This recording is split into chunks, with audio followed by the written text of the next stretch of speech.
kichonge station moro kuma ogike no. Koro wan gi kilomita 20 mar reru manie bungu. Ma enonge gimotimo. Nikech ne chenro mar chope Kisumu no kod timore kaka nochan. Koro mago gin moko kuom lal ma yudore kowuok e SGR omiyo weche pek kata diesel train ma otiyogo no kane kwanogo maber to kaka wang'iyo kethruok mar kor lwasi Kenya nonego go kwan mar tiyo gi reru mar kata gari mar stima dino bet maber moloyo. Naneno ka kinde mamoko bende ni timo ni pime gi mano mar Ethiopia nyalo kana mana paro ga Ethiopia bende nitiere gi moro mar sitima kalore gi kwan mago menda ma bende piny Kenya notiyo godo kipimo gi piny mano mar Kenya. Kok manya kor mga juang mano report makende ahinya nyaka luore koda orak mano mar SGR yude it gazette mar 6 abero gi mano mar 8 mar 8 to koro ndike mana ni hot hair mano kaluore koda jatend migo mochune weche mag wuodhe pacho kende Kipchumba Murkomen wachre ni ne oketo mbui mare mar Twitter documents adek mago pages adek mago maga contract mano orak mar SGR manyaka sani wachre ni mago no gin kuku ahinya weche details manego bed ni oganda ng'eyo ahinya kaluore koda okang' makamano. Koko mano kwantiere it gazette mar 8 Edwin batako machielo bende report ma bende sebedo kiluonwa machiegni mano ng'anyo mag joriemb ndeke mag Kenya Airways duche manyoro bende ni luo report makama naneno ka duonde mopogore na nitiere koda romo mabende na giromo koda jofwambo mar lero chal mano mar ng'anyo margi. Ng'anyo ni kama koro chope chal ma omedo mana kethore nikech winjruok mane onego bede kinde jotend Kenya Airways gi joriemb ndeke gi chal ma ok dhi chopo mapiyo. Samwa wuoye kodi ni kawuono do no luongo jotend joriemb ndeke go no luongi nyim do mondo giwacha ne gimomiyo ok nyal kaw ne gi okang' nikech wachore ni ging'anyo e tok chik. Mano nyiso ni koro onge winjruok ji koro osechope do koro en mana kila ng'ato mako kore. Jotend Kenya Airways no olando nyaka tije mag joriemb ndege keni beni chwalo mari na chako tawe gi diere. Newe gidiere nangu koso seche mag rembo ndege gi mamoko. Awe gidiere kata kamano bedo ni Kenya Airways nigi pilots 388 okang'e kuma gidhi yude pilots go mapiyo kamano kata man gi lony moromo riembo ndege. Ne wapenjo gi nyoro to gi nyiera giwacho ni okay kamano kaka gitimo to kare wawene nikech yudo pilot ok en gima yot. To joma idho ndege bende ok apar ka nitie ng'ama inyalo ng'iso kata in Sharon kong'isi ni wada ndege mikao madhigo Kisumu kinyno pilot to no ayudo nyoro lakini ang' noterwa tera mano tiegore kata mna pok onge kata mna tiegruok makare. Ok inyal dwaro wachno ok inyal dwaro winjo gima chalo kamano. Miyo ywaruok ni pod odhi mabor kendo odhi matek nikech Kenya Airways tend Kenya Airways omako kore kendo gitamore twak ahinya gi joriemb ndeke gi en kethruok ji ok winjre ka. Giwacho ni ginyalo riembo gin ka standard odiko ni ginyalo riemb gi tich. Nyoro bende no Kenya Airways ondiko ne migawo mar tich ka giwacho ni koro giketho winjruok mane giketo gi joriemb ndeke gi. Achiel ne giketo higa mar 1978 moro ne giketo 2017. Koro ka winjruok gi emokelo ywaruok masani tema koro Kenya Airways wacho ni gin koro ok gidwa winjruok go. Niso ni koro gini koro medo mana dhi matek. Wach mano mako dhoga en ahinya kaluore koda dwaro margi mar ndiko joriemb ndeke manyien. Sema bende koro kata mana ponono ne giyudo nikech riembo ndege ok chakre na karembo gari kata mana piko dwaro lony. Naneno kanyo ka bende giwacho ni mar mondo mi okawi mar mondo mi iriemb ndeke mag Kenya Airways nyaka bed ni iriembo commercial airplanes mago kum thuolo mok tinene seche 500. Nyisa ni kiwacho ni kanyo ni joriemb ndeke gin kwan mag 300 gi wiye mago joriemb ndeke pilots ma bende wantiere odoka no mako dhoga kaluore koda okang' makamano. Kata kamano king'iyo kata mana piny kanyo bende nitiere chidhna de makoni kod kocha makambi mag ndeke osebedo kata mana kakadhe. Kambi mar ndeke mar Kenya Airways osebedo kata mana kireso gi piny owacho. Nitiere omenda bura ma bende osebed ka ichiwo mar mondo mi ores ahinya ohindni ma bende osebedo kotimo. Kata kamano osebedo koyudo lal mathoth ahinya hiko hala mar dwe mar 6 mano mar higani mano kinde thuolo mar dweche 6 mar higani. nagi yudo kata mana nagi chiwo report mar lal mar omenda mano maromo siling bilion 9.86 tok ma mokwongo kinde ka kinde osebedo koyudo lal. En lal mano chakore higa mar 2016 pok Kenya Airways pok oyudo yuto moro amora mikwano. To gima ji penjore ni to ka sani tiere ng'anyo to jotelo wacho ni gilalo omenda mar siling bilion 300 milion 300 odiochieng' ka odiochieng'. Kare pesa gi ne dhiga kanye nikech ka gilal sani nyiso ni kare yudo giga. Koro sani kore ka penjo go be medo wuok. To be penjo moro nitie mabro wuok bang'e ni ka gin Kenya Airways ne gin ndeke 34 matiyo. Pilots gin 300. Nyiso ni pilots apar ndege achiel mano be penjo moro mabro wuok. To ne ginyoga ndeke chartered airplanes kinde mamoko. Ndeke go nochuno magiduoki nikech midhiero mag omenda nomako gi mang'eny. Koro nitie ndeke magiseuso, nitie ndeke magiselis. Manyiso ni gimiyo airlines moko mondo tigo. To koro kwan makoro ging'iso mag pilots to gi ndeke mantiere. Kwan mag pilots mago joriemb ndeke gi ndeke bende tin. Kok manya kor mga jwangu dichi makawuono bende obiro bedo kwa lwa. Ng'ino dichi makawuono en odiochieng' mar ang'wen ma bende ng'anyo makamano ponono ni biro bedo kadhi nyime kata gibiro bedo ni gichopo e winjruok. Ageno ni adwi ni biro bedo kiluono wach makamano dichi makawuono.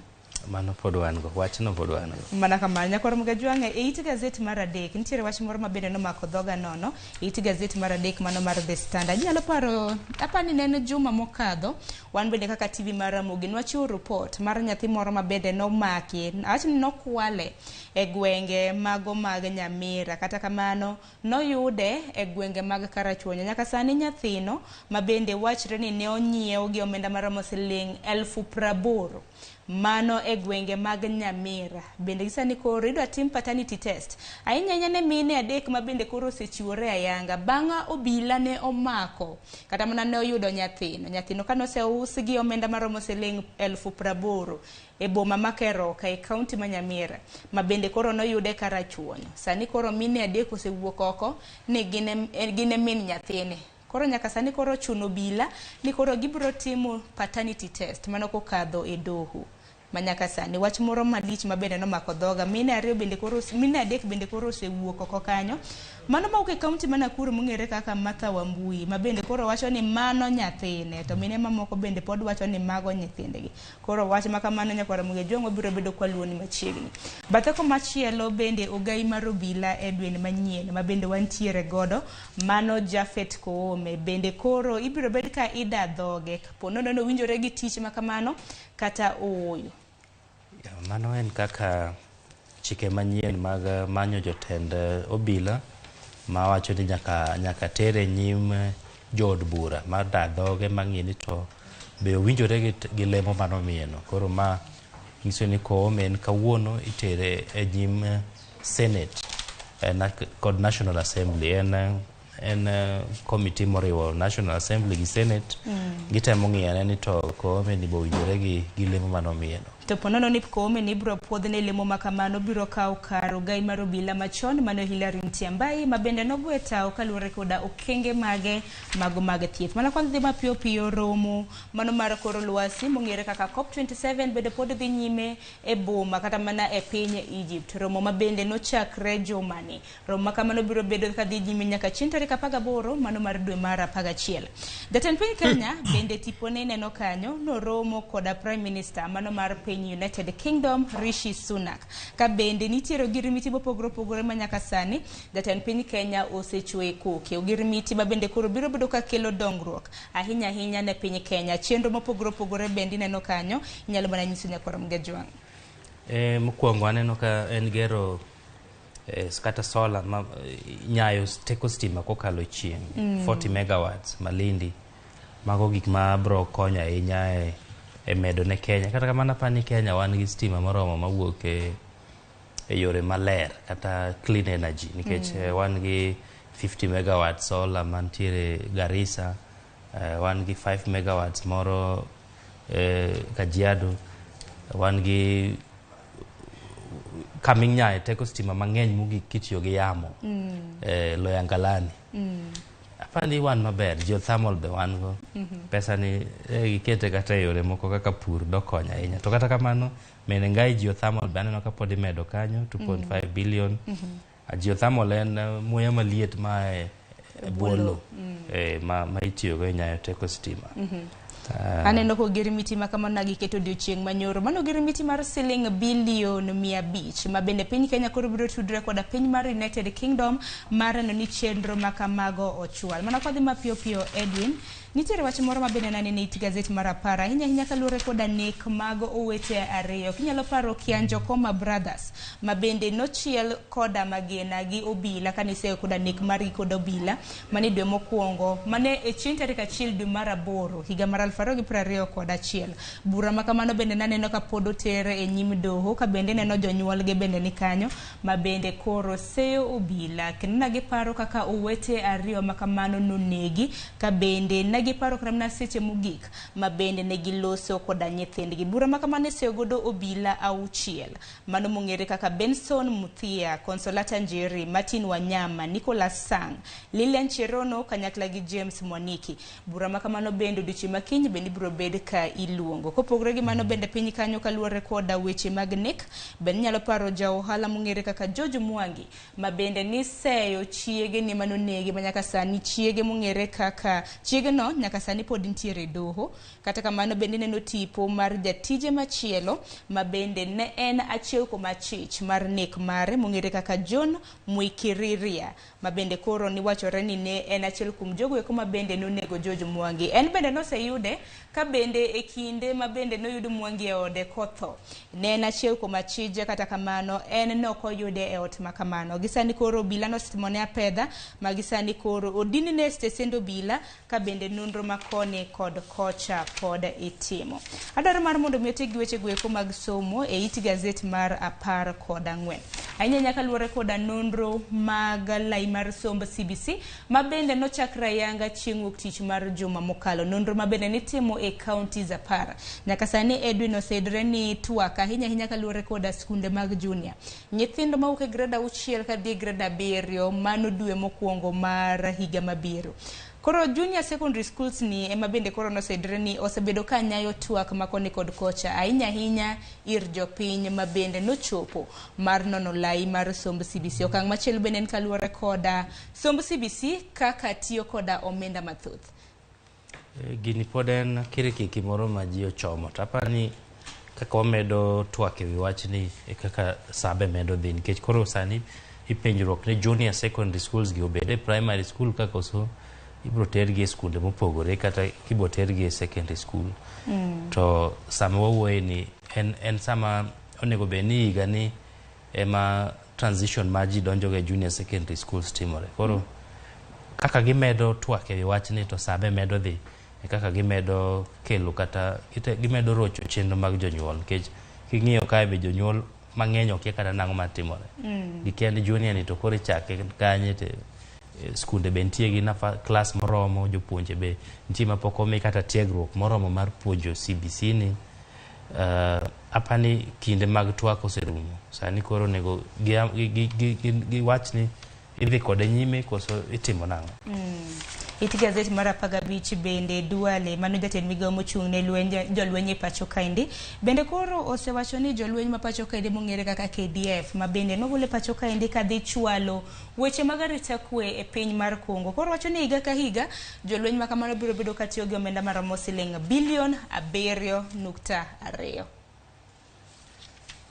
kanyo nyaka don maber nikech wasebet gi missions mang'eny wan Somali wan Congo to kendo lweny mar dhi temo konyo lweny e kind Congo gi jo mong'anyo kata rebels makono apani okoyot nikech Congo sani ni East African Union to bedo ni Congo ni East African Union East African Community to Kenya be ni East African Community to Congo gi Rwanda ok winjre to gitegi na East African Community gino onyalo ketho kwe ma osebet ahinya e East African Community koro Kenya osotiende tapani nyaka watang' nikech East African Community wan economy maduong' mogik wan go chumi maduong' mogik to wanemo watimo hala maduong' gi East African community. Mana kama niti gazeti mara faga binya kwa Ramogi Tv bende ntiere kanyo reporta inya nyaka lure koda nek mar Disit D2 mabende ntiere moko kuom jomaundu mabende nonego oganda mapacho kaendi maromo 20 kod abich nyaka gisani koro wach mabende report mabende osechiw kanyo en kalure koda risasi magina mabende noti godo nek makamago. Kwa kamano kinyo The Standard bedo duchi makawuono iti gazeti maiye bende ntiere kanyo mong'ere kaka Financial Standard inyiewo to isomo weche moluoro weche mag omenda bende aneno kanyo Edwin iti gazeti ma 24 gisani bende koro piny owacho chano mar thicho oko rombe mabende itimo magawa mar 5 star wach makamano bende isewinjo. Mag gisewacho higni mang'eny piny owacho yore mag ng'ado omenda magitiyogo giwacho ne gisewacho ndalo moko ni kata chai mikete ofis mag sirikal ok bi kel maua moko ndalo moko niketo ka reception ne giwacho ni moko ibro gol wacho en gimoro achiel ok apar ka ibro neno ka kidhie magawa moko Naivasha ka ok ada wacho nyinge gi tibo yudo mtokni mag piny owacho mang'eny kokelo ji koro gini iwacha ka piny ka dwe mar 6 dhi romo ka koro gidwa tieko budget mondo gidonje higa mar omenda machielo ibo neno buses man gi number plates ma blue GK moko koka maneno wacho gitimo kosentimo to kwach koka manya kwa Ramogi Tv bende parni kinyo gazeti mar The Standard bende ntiere weche mago mag tuke aneno ka ntiere jatugo mar Real Madrid kanyo mabendo makowiya kene anena ng'o mano bende notimore koka mano kinja hera mag weche mag tuke bende ntiere kanyo kopogore gi The Standard nya kwa Ramogi Tv bende kapok watieko nonro mar gazeti bende wantiere gi gazeti mano mar The Daily Nation kama bende thundu wach mana kaka ne senyisi en kaluwore koda chenro mabende jatend piny Kenya machon Uhuru Kenyatta nanitiere godo moko kuom gi bende nochwalo gisani koro moko kuom gi bende ithicho oko gi jatend piny Kenya masani William Ruto moko kuom gi bende ineno kanyo mabende osechwalo ndalo entiere godo madirom 60 chakre ne donje apis pok otieko ndalo 100 omiyo naneno karamna kweth mapingo piny owacho mapacho kaendi kotelnegi koda Raila Odinga bende koro wacho ni gibiro bedo ka giketo piny owacho mapacho kaendi masani tesre kaluwore koda okenge mabende nagichwalo ne jopiny ahinya singo mabende negisingo e ndalo mag campaigns. Edwin kineno kanyo e kinde thuolo ntiere chenro 10 manyaka sani William Ruto osebedo kaloko achiel kuom gi nyalo paro judges mago jong'ad bura 6 mabende jatend piny Kenya machon Uhuru Kenyatta nokopuodho ni neno gima notimo bang' chamo muma ne odhi mopuodho gi magichamo muma mar donje apis moko be nyalo mana lero nyaka Ramogi Tv kanyo. Aneno ka oseduoko weche mag ka osigo mobiro gi yore mag meli mane itero nyaka moko Naivasha koro noduoko gi nyaka Mombasa kuma nogolgie no koro mano en achiel kuom okenge mane Ruto ka bang' yudo telo golo omenda mane itiyo e gayo medruok e nengo mar mogo kata mag modhi mag nyamburko mano bende nowito oko Ruto bende nochako chomo DCI moketho kweth kata joma niluongo ni SSU joma ni wacho ni seche moko nitiyo go marach rocho arita mar kwe ne jomoko bende Ruto nogolo SSU no mago gin gik mane oyudo ka jatelo machon Uhuru Kenyatta noketo omenda mane imiyo obila mane niga Office of the President mano be nokawo moduoko otero office mar the Inspector General koro mago moko kuom okenge ma iwacho ni Ruto no odonjo to keto reverse gear machielo bende nyalo paro kata mna chancellor mano vice chancellor mar mbalariany mar Kenyatta mong'ere kaka Paul Wainaina bende nwaneno kodok e tich mano joma mokadho moko kuom gi bende aneno kanyo koket e it gazette mano mar Aberio kama bende nitiere chenro 16 mago policies kata mna chenro mabende nokadho koda jatend piny Kenya machon mano it gazette mar Aberio tipo mineno kanyo gin mana moko kuom jong'ad bura mago mag doho mar apil mabende moko kuom gi bende nochamo muma mabende nwaneno kanyo nitiere wach moro mar kazi mtaani nyalo paro mabende koro nothich oko mabende paro makamano nonyayo paro mopogoro kang machiel mabende pod nitiere mabende oganda pod lose en dwaro mar medo osuru ahinya e okumba mar thieth mar NHIF to bende wantiere gi mano mar NSSF koro nyaka Ramogi Tv ni do thuolo mar nyiewo gazette mar The Daily Nation ibiro somo weche makamago. Bende nitiere wach moro e it gazet mar Abich, wach ma bende ang'eni biro bedo kanyayo paro mopogore opogore. Chenro nitiere mar medo term limit mano mar jatend piny Kenya kawuok e higni terms 2 mano higni 10 nyaka dwach ni terms 4 mano nyaka ng'ato chop higa mar 75. Mano wach ma bende aneno kanyo kochwal koda jaod bura mafafi mong'ere kaka Sala Yakuba. Gini nyoch chalo gima ok en adier. Ochalo gima en tugo nikech ne wacha ni inyalo tem kaka inyalo chor thuolo ma jatend piny Kenya nyalo tiyo kuom terms mohinga 2 to korapani ma en yo ma ok nyisi gono nyati ma ok en kata terms 2 nikech ka in jatelo kan sani abedo jatend piny Kenya to karan gi anya tiyo kata di beach kata mana higni 30 achini kata mana ni in higa 30 sani to inegobeni gweta o 75 mano nyiso ni an gi higni kata 45 mano nyiso ni anya tiyo di chiko mano terms 9 koro gini en gima nawe ni en tugo to kama koro choma ni pani en gima pod ok en tugo. Tendwaro mabende kata mana sani jod bura mopogore opogore bende osechiwo pachgi kanyo. Opiyo Wandayi jatend jogo eko matin e od bura bende koro wacho ni mago gin mana mila ka bende wacho ni boko buoge kata mana matin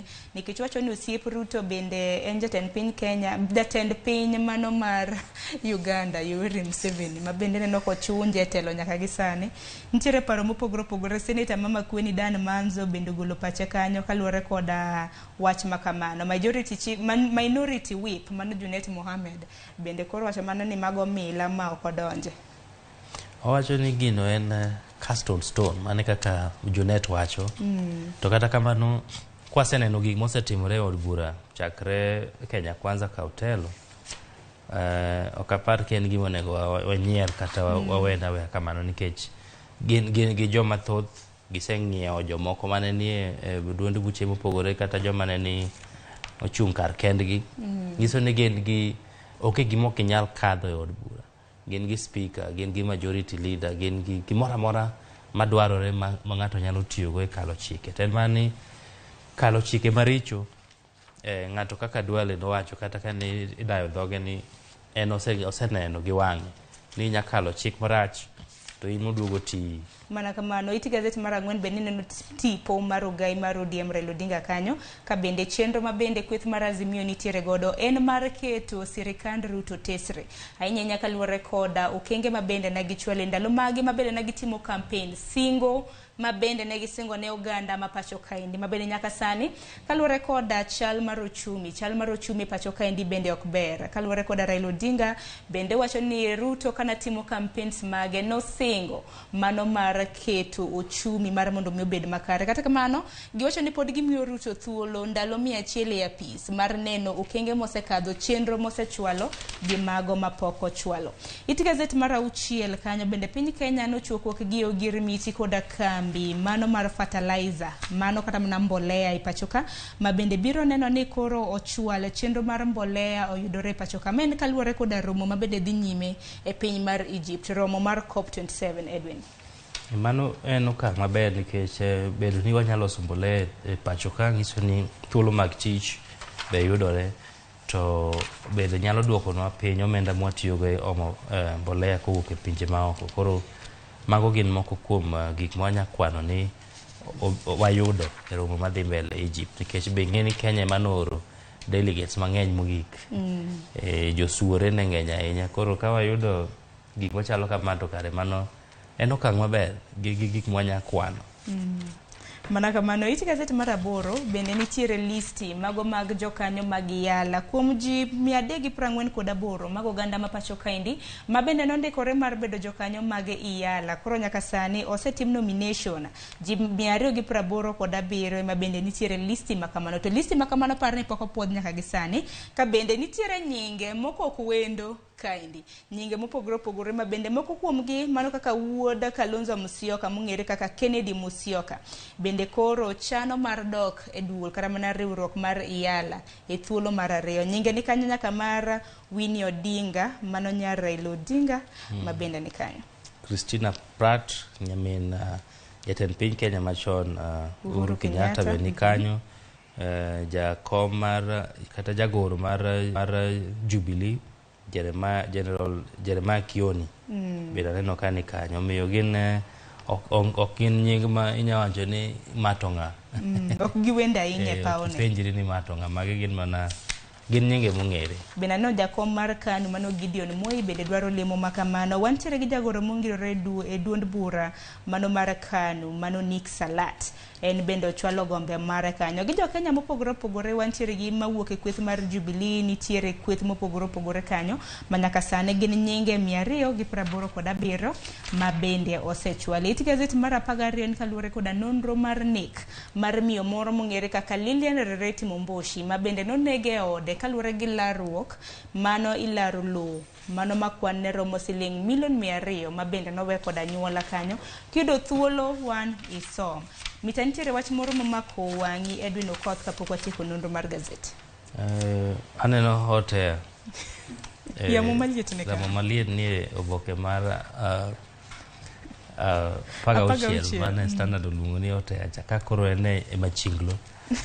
Neno ka Murkomen oyawo gimoro kama oluongo ni SGR contract. To rak makamane no mana ken page achiel. To aneno ko kete file maduong'. File to duong' lakini king'iyo iye to aneno mana oboke achiel. Apani ng'amo goro Machinglo no otiyo maber. Mana kamana ken nyakore mugajwa. Kineno Machinglo makamane TV ni kanyo be nyalo mana somo nwa paro e mbui mar wantiere achiel kachiel. Be nyalo mana nyiso ni Machinglo mineno kanyo tiende nang'o, nyalo mana nyiso matut. Iti gazet kawuono mar Daily Nation. Aneno ka Daily Nation kawuono chwe gintiere gi weche mopong' e iye kan nikech nitiere koda ite maiye ahinya kotendre koda weche mag DN2 mano powering SMEs. Bende nitiere mopogore opogore kanyo nyakora mugajwang' moko kuom gi gina mobedo sponsored. Nyalo nyiewo gazet makama mar mondo misom weche mag thieth bende nitiere kanyo, weche mag ohala kanyakla koda weche mag tuke ma bende nitiere kanyo. Aneno ka iti gazet mogik bende gichiwo wach ahinya kaluwore koda midhiero ma bende kambi mar ndeke ma pacho kendi Kenya Airways kadhe kaluwore koda ng'anyo mag joriemb ndeke. Ang'eni twak makamano abiro bedo ka donjo godo sani. Koka mano Edwin wachni mogik watiko nonro mar gazet. Wachna mogik en ni wageno ni ng'anyo madhi nyime e kinde jo Kenya Airways gi joriemb ndeke gi bro tiek mapiyo nikech ng'anyo ni sani waneno mana ni en kind Kenya Airways gi joriemb ndeke to ohala ma inyore ng'eny moingo kaka gima waneno sani. Nitie gik ma uchumi mar Kenya bro winjo pek koa e ng'anyo ni bang'e. Koro koko tieke piyo to pek ni kore ka bobiro ne jomoko. Aneno kata kumna ka jowuoth bende moko kuom gi bende osechakar na timne gi kepo mag otende. Penjen mana ni nyaka karang'o. Koka mano Edwin machiegni ahinya kinda guniro kama na inya kuom bire nonro mar gazet okinyi makauono. Erokamano inshero. Mana kamanya kwa mugejwang' mano na jafombo marwa Edwin Okoth, jafombo marwa mantiere koda lony e weche mag ohala. Ng'ino dichi makauono obiro bedo kong'iyo nwa otimonwa nonro ahinya ponono ni derepe mag ndeke gibiro dok e tich kata ooyo. Kaka wuono en odiochieng' mano mar ang'wen ma bende ng'anyo makamano biro bedo ka dhi nyime. Koka mano gazet momori e kinde The Daily Nation gi The Standard ichope chiro to inyiew. Wan wasetimo tijo mar nyisi thor wach ma bende nitiere i gazede makamagi. Koka mano gi kanyo bende makelo wa e giko mar nonro mar gazet okinyi makawuono mabiro en twak e chenro mar rupenya twak ma bende kik idhi mabor.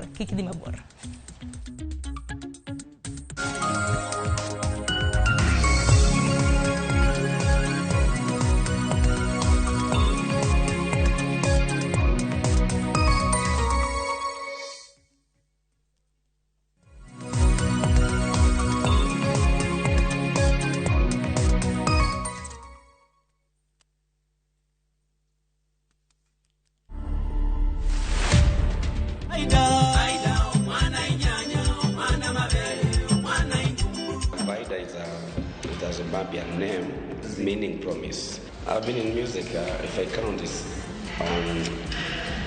around 13 years now, because I recorded my first album in 2009. Our artists have not learned, they are not being realistic, and most of them, they wanapenda kuhepa originality yao kama culture. The message is encouraging the woman to stay faithful to the husband. To watch this story and more, download the Citizen Digital app today. Kenya's #1 app, Citizen Digital. Oganda duto nigi pok mopogore opogore. Kata kamano, ang'o maketo pok mari mondo bed mopogore gi jowetegi? To ka gibiro at the ground, gi appreciate ka gineno kaka watimo gigi gi lwetwa. Dibed ni pok mari kelo ni yuto kata loko ngima mag jogo mantiere alwora mari. Ken gi passion to obro bedo profitable with time. Chenro mar pok opogore rango jogo mantiere gi lony gi talanta mopogore opogore. Kik idek ne chenro makama chieng' tich ang'wen juma ka juma kod Sharon Ong'ao mana e Ramogi TV.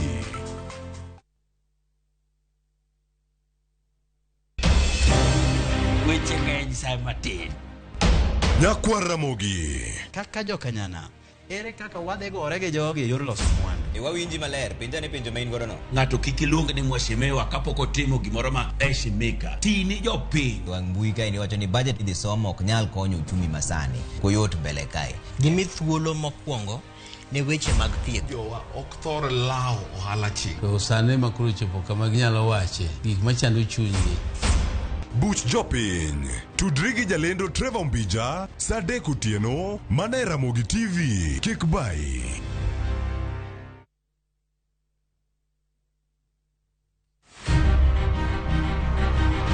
Onyalo bedo nyaminu, osiepi, jaodi, mamani. Agamo nyathina chata tu e bundia. Duto te en miyo. Yo manyalo en miyo mawuok oko gokinyi. En okumba mar dongruok e piny mangima. Kokedo kod gigo mathoth mondo tache orieny maler. Akonyro were. Aero empowerment. Wating'e malo. Molino kikiket mbele. Wajiwe. Ang'ol gi tienda koni.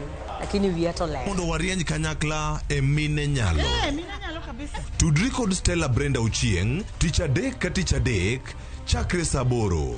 Mana e chenro mar Mine Nyalo.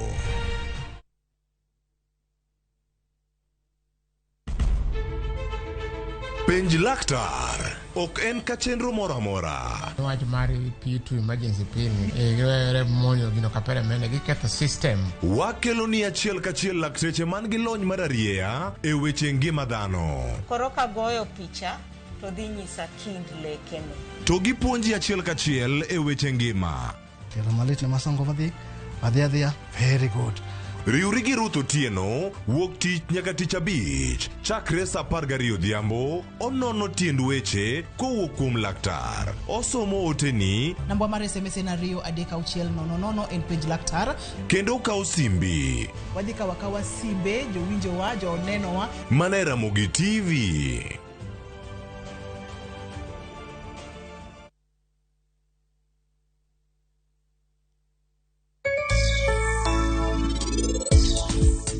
Konyal keto Nyasaye ni kae. Nango? Nikech en gima osetur. Kosetur to konyal tiyo kae.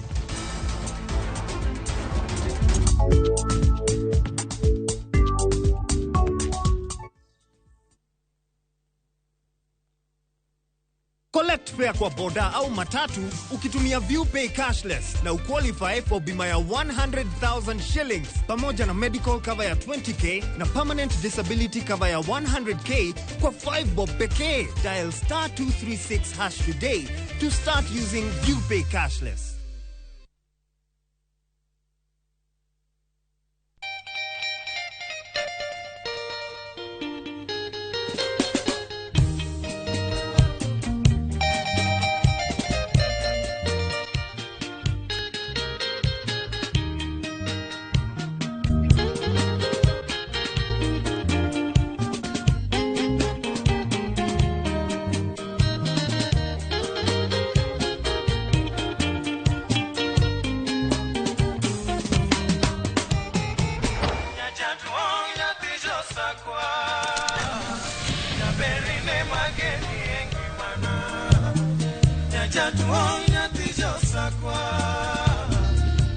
Radio Ramogi, Cartoon Jaluo.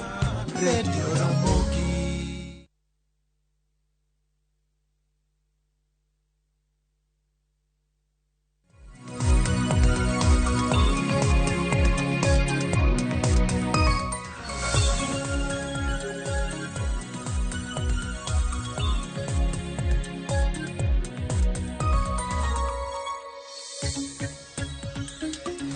Mana kamanya kwa mgajuan kamora mora mintiere machiegni twak mokwongo e chenro mar piny twak machakre sani ka bende kano chako chenro mar piny okinyi makawuono nwanyisi ni twak mokwongo mabende wantiere godo okinyi makawuono nwadhi losa hinya kotenre koda midhiero mabende kembe mano kambi mar ndeke mapacho kaendi mongere kaka Kenya Airways kadhe kaluwore koda ng'anyo mag joriemb ndeke ng'anyo mabende nochakre chieng' Sabato mano chieng' ngeso mar juma mokadho nyaka sani kawuono en odiochieng' nero mar ang'wen mabende ng'anyo makamano biro bedo kadhi nyime kaka mano odiochieng' manyoro chenro mopogore opogore ne nitiere duonde mopogore opogore mano duol mochung' ne joriemb ndeke mano mar kapla na wuoyo kanyo bende ni winjo wach mabende jatend duond jatelo mano mochung' ne weche mag pur jatend migawo mochung' ne weche mag pur Mithika Linturi bende ni winjo kanyo kawacho ni maua madego bende piny Kenya oro e boma ma Amsterdam bende deka kethre kaluwore koda ng'anyo makamano nyaka chop sani jowuoth mathoth bende osemoko jowuoth moheo 12,000 ng'anyo makamano osebiro kadhi nyime ka bende winjruok e kind joriemb ndeke gi duol mano mar Kenya Airways pok osechopo makare nyaka sani kor mgajuanga keni pache nang'o kaluwore koda ng'anyo makamano duche makawuono bende biro bedo kwa timo nonro ponono ni ng'anyo makamano biro bedo kadhi nyime kata oyo joriemb ndege mapacho kaendi wacho ni gintiere thuolo mar loso koda management mano jodito mabende tayo kambi mar Kenya Airways jodito matayo kambi mar Kenya Airways bende wacho ni giseloso koda joriemb ndeke en mana ni gitamore dhi e tich ywaruok mabende osebedo kamienjo koka manya kor mgajuang mano e twak mabende wadonjo godo sani ponono ni nitiere koda ote mora mana kaka pile lai marwa mar ote machuok ni nono 3-6-0 bende parni mbui mar Facebook bende wantiere achiel kachiel yudo Ramogi TV an bende nyalo mana tudri koda mbui maga e yuda @Sharon Ongao okiny makawuono antiere gi thuolo mar bedo gi jolony ahinya ma osebedo kata kamna kaluwo chenro makama antiere gi Jaindi Kisero jalnore mabende osebedo kaluwo weche makama Jaindi Kisero en jalony e weche mag ochumi Jaindi rwakni machiegni erokamano bende kopogre gi Jaindi Kisero nyakor mgajuang bende antiere gi jafwambo molony e weche goeko mag ohala mongere kaka Boniface Otieno Boniface in bende rwakni machiegni erokamano Sharon Jaindi kinde mosekal kor mana kachako kodi ang'eni weche mag Kenya Airways ng'iyo makara nyaka luwore koda midhiero mabende osebede kambi no chakre ne jodito mage mabende osebede kara mana kiwilo nyaka chop sani ywaruok mabende nitiere e kind joriemb ndeke mano mar Kenya Airways gi jodito matayo kambi no nyaka sani midhiero mabende osebedo kamienjo de wach nango kaka jalno mabende osebedo kaluwo weche makamagi ng'e kaka madieri Kenya Airways tabu maengo ok en tabu matin gin gi jomondeke tich kanyo dang' wawach ni dhi kalo 4 to joriemb ndege gin ji 400 kama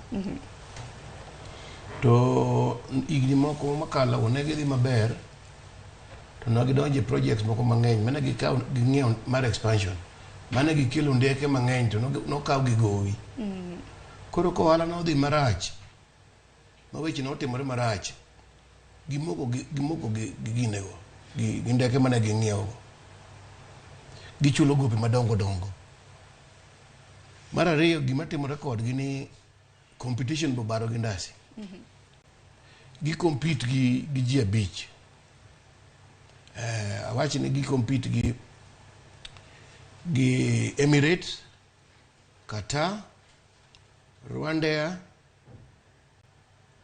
the other Middle Eastern carriers I forget which ones Ethiopia ET tiyudo ni e Kenya waka ndalo moko iga mar 2015 ne nitie agreement mana jo Africa odonje iluongo ni Yamasukro mano yie ne ndeke donje iluongo no open flag gine no open skies omiyo ndeke madonje e Kenya ka otimo mang'eny koro compete kodgi kabisa koro an kaka nene niya kata manche jaduong' William Ruto donje telo ni oko ka ndara ariyo kosebedo sworn in gima nokwongo timo maduong' magitimo mokwongo ne gidhi sign a deal gi jok mawalo pesa manomiyo ndeke mawachulo gi $85 million wachulo poko kawo kata mana dweche ariyo en chaka wachulo $85 million man en gimoro ka 8 billion shillings 85 billion shillings yeah Omiyo Kenya Airways onge an kaka nene. Gionge teko mar chulo gima jogi dwaro sama owuoyeni. To bende midhiero bende gintiere godo mar COVID-19 ma bende nothago kata mana nokelo rochruok mathoth. Koka mokwongo ng'eni kane Covid odonjo ka, onge kembe manohinyore moloyo kaka Kenya Airways kaka jo airlines. Kane gisehinyore kamano, tiwinjo kata an awuon kama tiye nong'ad msacha. Ji te nong'ad msach nikech Covid.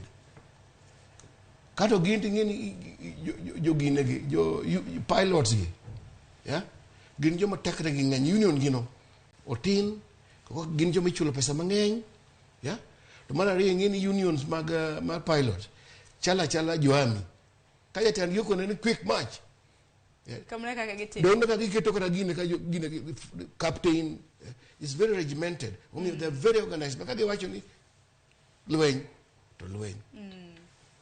Koka gima osetimore marach ni gini gima gidwaro giyudo. Koro gichalo nyithindo ma spoiled.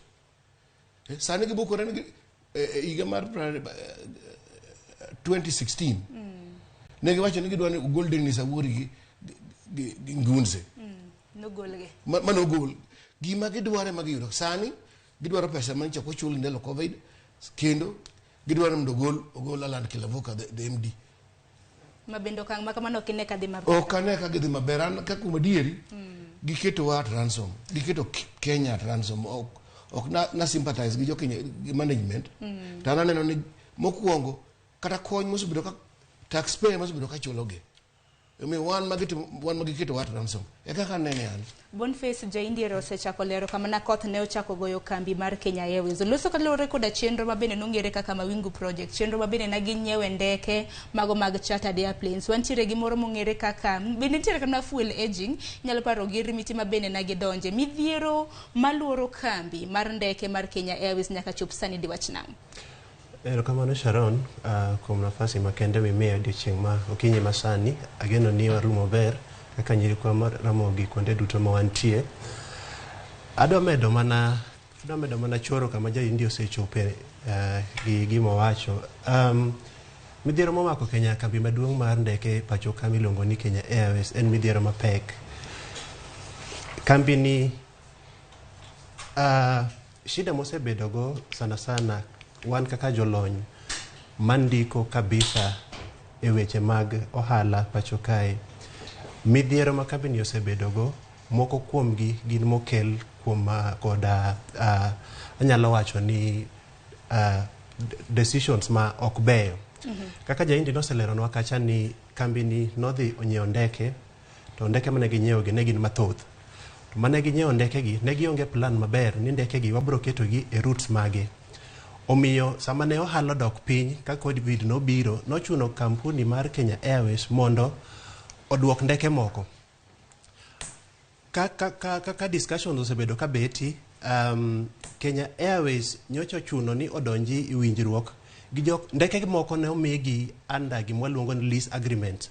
Lease agreement en a situation ma, for example, abiro kuomi haya gari. Koro gari ni abiro ga chuli kwa muda matiyo kode.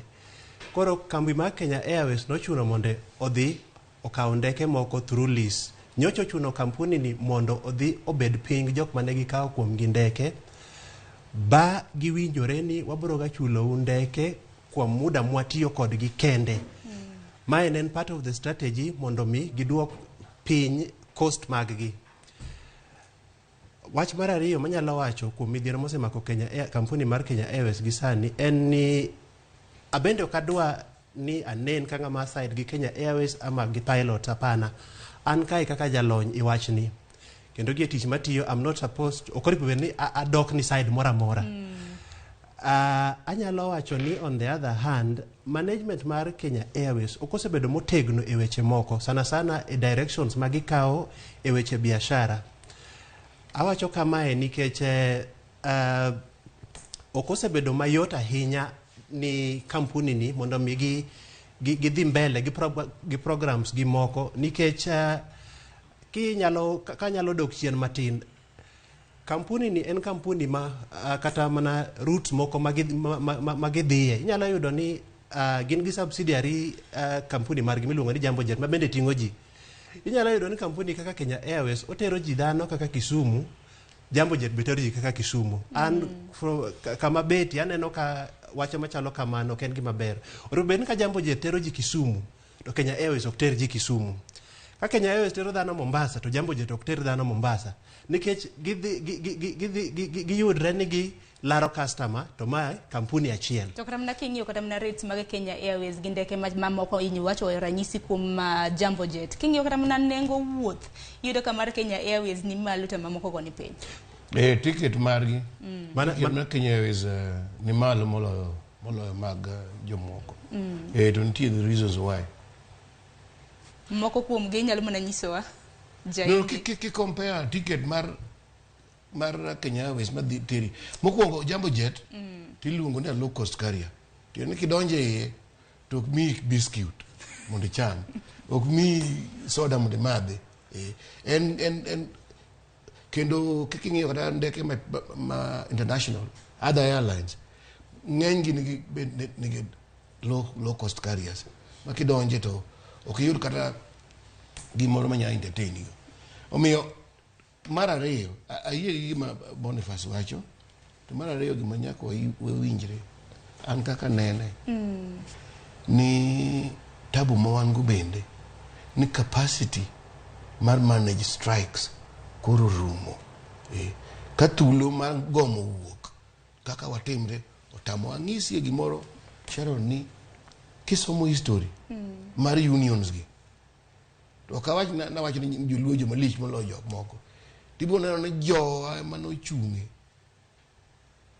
weche mag chuo kompiny ka gomo wuok kachakoro gi Tomboya ng'eni ng'ama no oketo ene architect motimo ang'o mogoro trade union system ma Kenya ka koro ang' ni winj JD Akumu ang' ni winjo Cholagai maka Nyengo ya jowa mano chung ang'o trade unions kata ni the unions madongo machalo Kenya Union and Commercial Food and Workers Union kata ni Kenya Petroleum ibiro no mano jowa mano chung koro ka wacho ni joluo joma lich moloji to tabu achiel ma wan go tabu ma wan go kani ni leadership mar unions wane gang'o onge jotelo man gi legitimacy ma kodonje wacho makama owacho ni gir Kenya Airways na dhi chwo e kompiny to ko chwo kompiny to weche timo ang'o weche losre.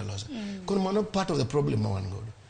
Tabu kendo ma wan go wach union gi any systems mani chuno ji ni ka gomo wuok to nyaka bed piny nogore piny kano wadonje gi miluongo ni haki yetu ya chon ne wan gi rules kendo ne wan gi laws kitimo essential services to kuyie ni gomo kapok idhi through a process. I mean, okay, karo ka kende kata ncha neno Uingereza ya ncha giwacho ni gidwa kelo laws chike makapok kaiti nini transport kitimo essential services kaka koro ne gima timore Kenya Airways ka joma ne dwa tero nyithindgi kata ma wuon thieth India imoko go ng'ama ne dwa tero nyathine school somo imoko go ka to timo gimoro luongo ni you are hurting innocent third parties. Joma onge weche ka doctor chandro gi sirkal ya okune ko ka tuko ro kanyano ng'o okajana nwango koro dwaro no wabed piny kaka jo Kenya wabed gi rieko manyien mong'iewo no strike kaka tulugo kaka ko tulugo ne ya iri kaka dwa dwok ji piny mondo jo ochuo kompiny. Yeah, man, one of the problems sorry na interrupt. No problem. Jaindi maybe ka ng'adi matin ka chwalo kami iweya no matin. Anyalo wacho ni en hawi marach ni Kenya Airways kod pilots maggi tulo muoch to jogi ok dwa bet piny mondo owinjre ni ginyalo konyore nadi. En hawi marach. Nyoro nyantie press conference Jomo Kenyatta International Airport. To tatije kampuni maduong' mar Kenya Airways no wacho ni sama koro wachope ni wasemiyo muda moromo kaka pilots mondo ubi wabed piny mondo wawuo walos wechegi. But kama koro wach ni ochope muda no oserumo duogure tich mokwongo. Condition number 1 mondo mi wawuo en ni nyaka uduoge tich number 1. Nyaka uduoge tich. Kendo nyo address wako ger sana. Pok anenega kamano. Bo wacho nwa ni pilots gi asemiyo muda moromo, asenyiso gin gibirwa kae wabed piny mondo wawuo. To gitamore. Koro nyomiyo gi condition ni nyaka uduoge tich mokwongo yaka wanyalo wuoyo. Mar ariyo, jogi ringo gidhi e doho kendo. Nikech mane strike chakore, noyudo ka Kenya Airways nigi court order mane wacho ni strike kik dhi mbele. Ba pilots otamore yie. Ba pilot odhi mbele gi strike. Masa mowuoye ni strike ma pilots timo ni en illegal. Koro nyoro kendo Kenya Airways doho mar jotich nonyiso gini gidoge tich. Yes. Koro nyoro kendo Kenya Airways management kendo ringi doho to file for gimoluongo ni contempt. Nikech nokwer joge ni kik gidhie ng'anyo to gin gidhie ng'anyo. Manyo giyudo orders kendo Kenya Airways nyoyudo orders. Orders manyowuok e doho nyoro nyowacho ni pilots jotelo mag pilots officials nyaka dhi e doho kawuono by saa 2:30 mondo ging'is court gimomiyo ok ginyal bedo punished kuom tamre luwo amri mowuok e doho. Masa mowuoyo kodi ni officials te mag pilots ni Milimani Court. Oluongi Milimani Court. Kamedo number 2, en hawi marach ni ng'anyo timre Kenya kae seche ma ing'en sama ng'anyo kama timre. Number 1, Kenya Airways nigi problem nikech nyaka gibook dhano e hotel. Giwacho nwa ni odiochieng' achiel gilalo ma karibu shillings million 300 odiochieng' achiel. Gibook dhano maromo 500 odiochieng' achiel e hotels mopogore opogore. Jotelo mag maua Kenya teroga maua e pinje maoko kaka Uholanzi.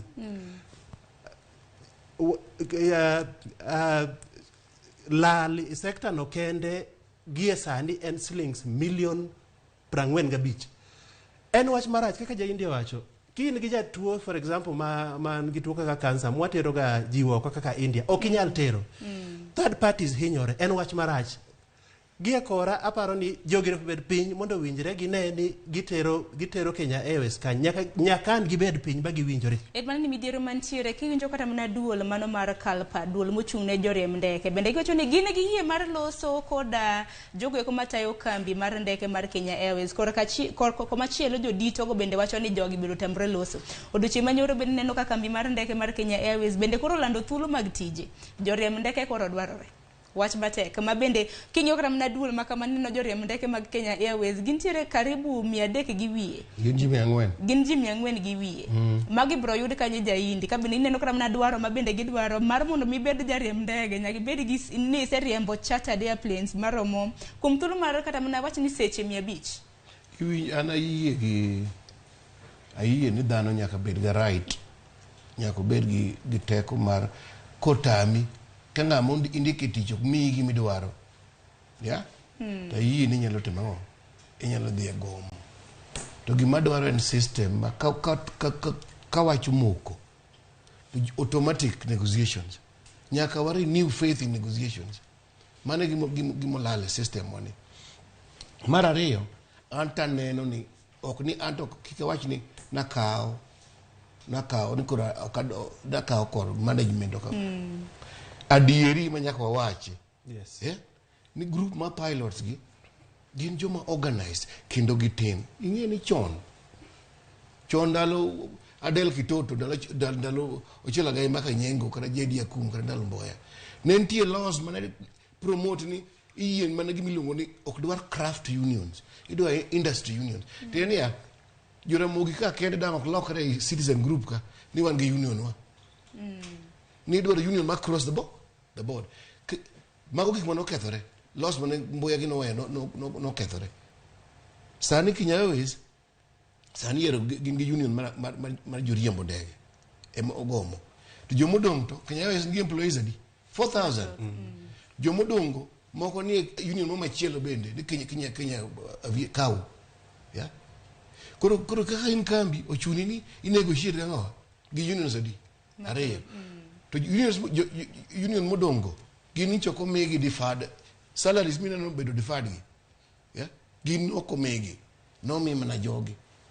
to jambo jet mi wacho cha to joriemb ndego magi to ok nie union yeah koro gin gionge rights ma joge ma gina group mo matin in my view yeah gin group mo matin ma organized gichalo jolweny yeah kendo gichamo pesa moloji yeah kendo it's the most powerful union in this country in my view watching keeping you the number of strikes the number of times ma sirikal ose yigi magidwar omiyo gin joma nigi nguvu koro gimi wacho ni gimbe giwacho sirikal no bi e table sirikal be kono gina kono bi magro ko tactics ma ji adopt yeah the big thing is ni waonge ga good habita waonge a trade union leadership ngini jedunga tuole ncho dine dhi wuoyo kodgi mobedo kodgi piny pilots gi demands mana gi mia tuoli gidwar ji wuoge board gidwar gik mok ditimango onge ngama di to mar ariyo leadership ma union ma wan go gi tinde waonge gi statesmen ndalo machon adok wach joluo ma wacho cha kendo ka wach ni joluo lich nenti wi moro ka wani long tidi wuor obedo around Federation of Kenya Employers for 30 or 40 50 years mako jomane understand negotiations dikuro donjka yeah joma kata pilots obedo go piny kiguyo kodgi imiyo gi terms to winjuru ni my minimum demands gigi nyaka we believe in negotiations mane gimo olale Kenya a system waka we will lose faith in negotiations kendo what do our laws we need laws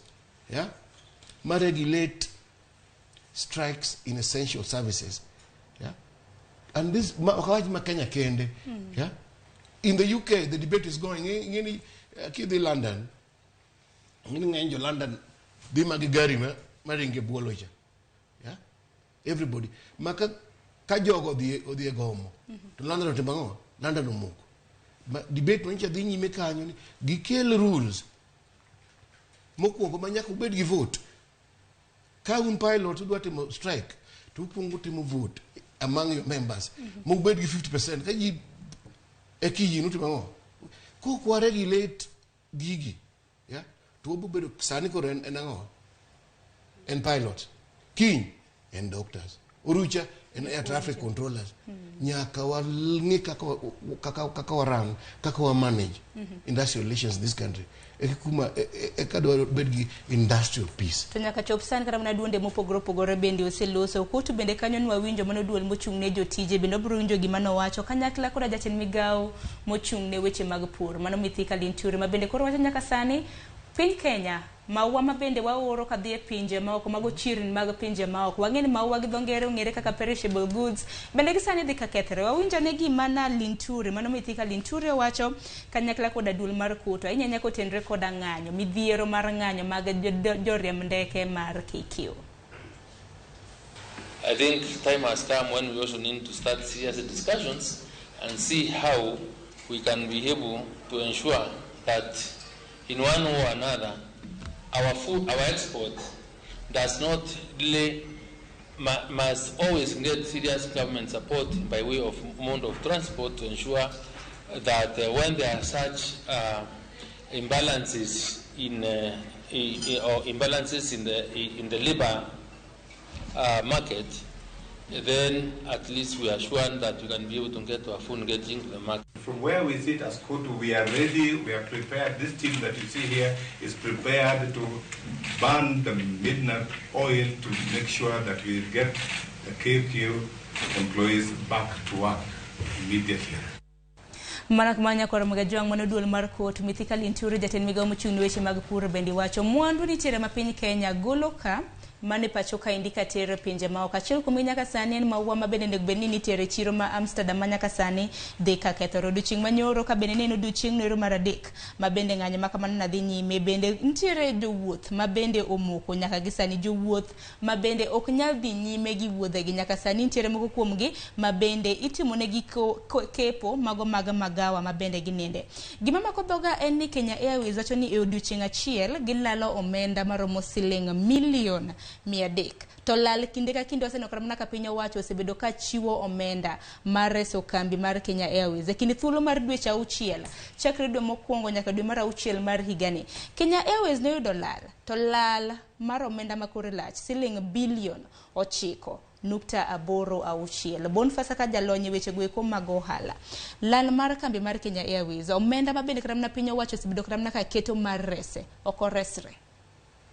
En adier, Kenya Airways, kaki wacho no, Kenya Airways kochopo dwe mar nendo mar 6, sorry, nendo mar 8 higani, negi lalo close to bilion 9.8. Apart from mano, kambi osebedo ka yudo lal moko be mopogre higni mosekalo ka. En wach matek ahinya nikech gie sani samwa wuoye ni gin to kama gintie giwacho ni lal giyudo lal, yes, but gin lal matin. Actually ginyisowa ni in the next higni 2 ama higni 3 biro yudo ka gisewuok e midhiero machalo kamae. Lal mar Kenya Airways ikelo kod gik mopogore opogore. Namba 1, kaka nwasewacho chien kacha, gimiluongo ni COVID ni achiel kuom kambe mano hinyi kabisa gi wach COVID ne en Kenya Airways. Nikech higa mar 2020 Kenya Airways ne konyalo ting'o jowuoth mang'eny nikech pinje mag Ulaya kama gitere ndekegi ne oloro piny, ne ji ok dhi. Koro passenger numbers, waluongo ni gi dho ngere ni passenger numbers, ne ni piny. Mar 2, gima nyaka ung'e en ni cost mar Kenya Airways, operational cost mar Kenya Airways, aonge gi numbers, there isn't exact numbers koda kae, but operational cost mar Kenya Airways bosebedo malo. Kenya Airways giwacho ni wasetemo nikech kata kanyalo chiwo ranyisi, gie sani Kenya Airways nigi jotich 3,800.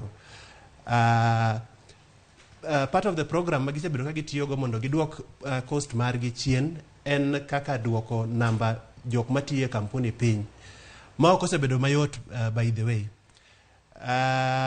Kinyalo paro gi chien kacha, jok mane tiyo Kenya Airways gi higni mokalo osebedo, namba mar jok matiyo Kenya Airways gi higni mokalo osebedo jok mang'eny kabisa, but over time Kenya Airways osetemo mondo o reduce namba ni mondo kik hinygi, mondo kik hinye overcost margi.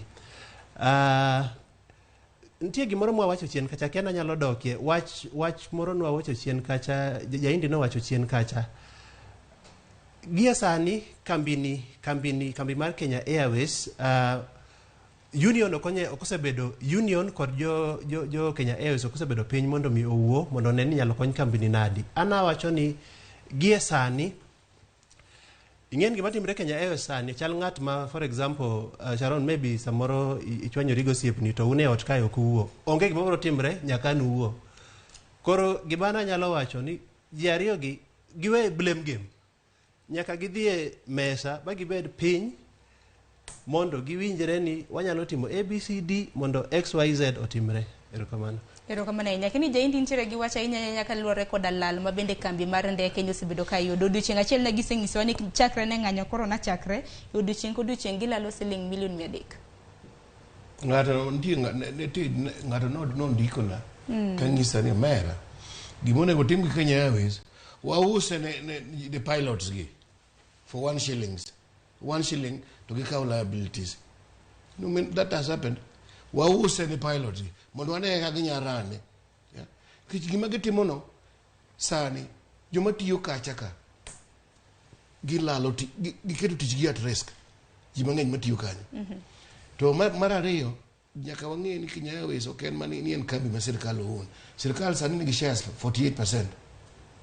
To Kenya Airways en an asset, economic asset.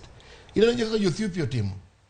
Ethiopia higa mar 2010 nigi ndeke kaka 30 no waingo gi namba. Sani gin ndeke 90 pod wan gi 2010 gise oda ndeke 38 gidwa medo kendo yeah. Sani wan gi ndeke 38 kipimo kata na gi namba mag joriemb ndeke neno ka 400 ewi 30 ging'eyo ni msach pilots gi slower, their tickets lower, costs much lower because we are dealing with subsidized competing with subsidized airlines. Gima nyaka timka, we need somebody to come out there, a neutral arbiter, mondo load strike no. Yeah, strike. Nikech idwaro pesa kuom ng'ama tugo ma onge go. Ng'ama se gore piny ma sirkal ma jolo. Wan jo usuru. Wan gimondo solo usuru. Wan mo wakonyo ke waketo Kenya Airways run. Otherwise dincho sub magi kata ndeke ga. Kadu chaku biro kaka jogina no dwaro mondo ochul pesa. Otek nyamera. To ben kata mana kopogore gi mago sema bende midhiero nitiere ka ndeke mag Kenya Airways. Bende nyaka wapuo kata mana okenge ma bende gisegoyo. Wang'eni wuodhe mararieya ma wuok kata mana pacho kaka dhi piny Ingereza, Kenya Airways bende nosebedo kata mana karengo. Nitiere ng'we ma bende mago mag ndeke ma wuok e boma ma Nairobi kadhi London, New York gi mamoko. Gima nyaka ing'e king'iyo gik maniche timore ndalo Covid. Gima timore sani ndalo Covid ja ndalo moko nja getimo flights ariyo kama adek per week. Sani they are doing 14. King'iyo flights madhi into Uganda gimedo ba nearly 4 times. Emomiyo kaka Boniface wacho gima jo accountants luongo ni top line. King'iyo operation profits kata operation losses are going down. Tabu magin go maduong' digi miluongo ni balance sheet ka gope. Yeah. Omiyo sirkal nyaka bed gi rieko ma kata gisetieko wach pilot ni nyaka gibi a new idea, a new plan but completely structuring the airline. Yeah. Nyawinjo ka jatend migawo mar weche wuoth pacho kae moluor Kipchumba Murkomen wacho ni sirkal nigi a strategy paper ma giloso gi esani ma giwacho ni going forward gidwaro ni tabu mayudo Kenya Airways kaka mag strike gibiro bedo fixed. I hope to my bro timore nikech gima timore gi esani en wach marach kabisa. Adwa medo wacho gima ja India adwa medo choro matin gima ja India wacho gi esani jatelo maduong' matayo tije e kampuni mar Kenya Airways wacho ni nyiso pilot actually no plead gi pilot ni okune ko mwasewuokie okine bur mwasewuokie mondo mi wachop kama wantie ne kaka Covid nogoyo matek mondo mi wachop kama wasechopo gi sani ni okupari chien kama wasewuokie kucha ku bendelea gi ng'anyo kaka uendelea goni abro chulo unadi kadwe ni orumo. Owacho ni walalo milion 300 iyo odiochieng' achiel. Mae nyiso ni bang' ndalo 3 ama ndalo 4 Kenya Airways lalo bilion 1 bang' ndalo 4 Kenya Airways lalo bilion 1.2. Idwe achiel gini dhi bilion 10. So in short pilots giduoko jogi e chuodho kama nowuokie kucha. An gie kora sewacho kae ni okabidok ni both sides. I'm here as a professional. Pilots oripo duogi e tich. Pilots owere gi wach ng'anyo giduog piny gibed gi Kenya Airways e tebo mondo giwinjre kaka ginyalo konyo ji. Mae wach ma nakava strike ma 2019 mar Kenya mar jok matie airport general gin gi union mar gi luongo ni Kenya Aviation Workers Union. Ok ne lich kamae. Ne gidhi piny ba giwuoyo ba giwinjore. Taparo ni by then ne nitie abita ma jainde ne wachocha motegno. Strike ni ochopo kama ochope ni nikech number 1 kisungu wacho ni ego. Both sides kila ng'ato nigi ego mare. Kenya Airways jatelo ma Kenya Airways ochung en gi grounds en gi weche ne mowacho ni nyaka uwinj. To jotelo mar jo pilots bende nigi weche ne mowacho ni ok wanyal kadho ka. Koro number 1 ego is also at play. A pilot in a strike madhi mbele gi sani. To wach na maduong' en mana ni eseche mabende koro iwacho ni igo mago koro kila ng'ato ni mana gi kaka en gi nyadhi mare mar bedo kata mana kanyo. Nyaka chop sana ng'ino duche makawuono ero mago jodito mag Kalpa biro bedo ka chopo e nyim doho mano mag jotije pacho kaendi. Penjo maduong' en ni gi sani kaka KQ mano kambi mar ndeke mar Kenya Airways bende noselando thuolo mag tije. Tang'eni pilot mano jariemb ndege ok kawo ng'ata ok ochal kaka tije mamoko ni dwa riembo apiko samoro idwa riembo gari. Nyaka ibed gi lony. Derepe gi mago mag ndeke gidwa yudo kanye e kind thuolo ni. Otek. To mana an kana machana gitimo mana ni gitimo gimiluongo ni ing'eni kimoko gi union. Waseneno kaka say miners union na South Africa komakore gi sirikal ni gigo in gi two choices itim kaka gidwaro or igori kod gi lweny king'iyo kaka manage kurana na mane move mancha gikaw ne giketo girecha maka mana tactical positions mana ma gimitimo mondo chon gi gibiye ngo gibiye tich gibiye wi macam na gima koro gitemo mondo kichingini mama maduong' mane jatend Uingereza machon miluongo ni Margaret Thatcher. Margaret Thatcher mane ni history mane break the biggest union mane timore Uingereza. Ko mi aparo ni gima miyo wuoyi ma Alan Kivaluka ke kiwuoyo no en bong'iyo mane can I break these guys. To those guys Mr. Nyaga of Kalpa be ng'at mo hardened, battle hardened, confident man. Yeah, embe ngama dwaro his way. Koro me gina dwaro ngat. Ema me adwaro gimarach ni trade union leadership. Unge gi joma nigi legitimacy. Kika keth kika we nying we mutiyo ne jogo cha. Yeah. To ninti ndalo makani winjo ni Kotu Secretary General JD Jakogero. Yeah. Ko bedo piny. Tino ka weche mango ki legitimacy kani winjo ni Tom Owuor of Federation of Kenya Employers odonje dispute makama do you found solutions. So I think part of the problem wango and this crisis of leadership unge solid trade union leaders mapenyo to mango umiyo lur makochuo campaign to jibire ko to mango ka winjo kata magi chon ne ntiere gimani sani ko iwacho ni employers court mano biro gi constitution mano biro kabite manyien chon ntiere gimane iluongo ni the industrial court.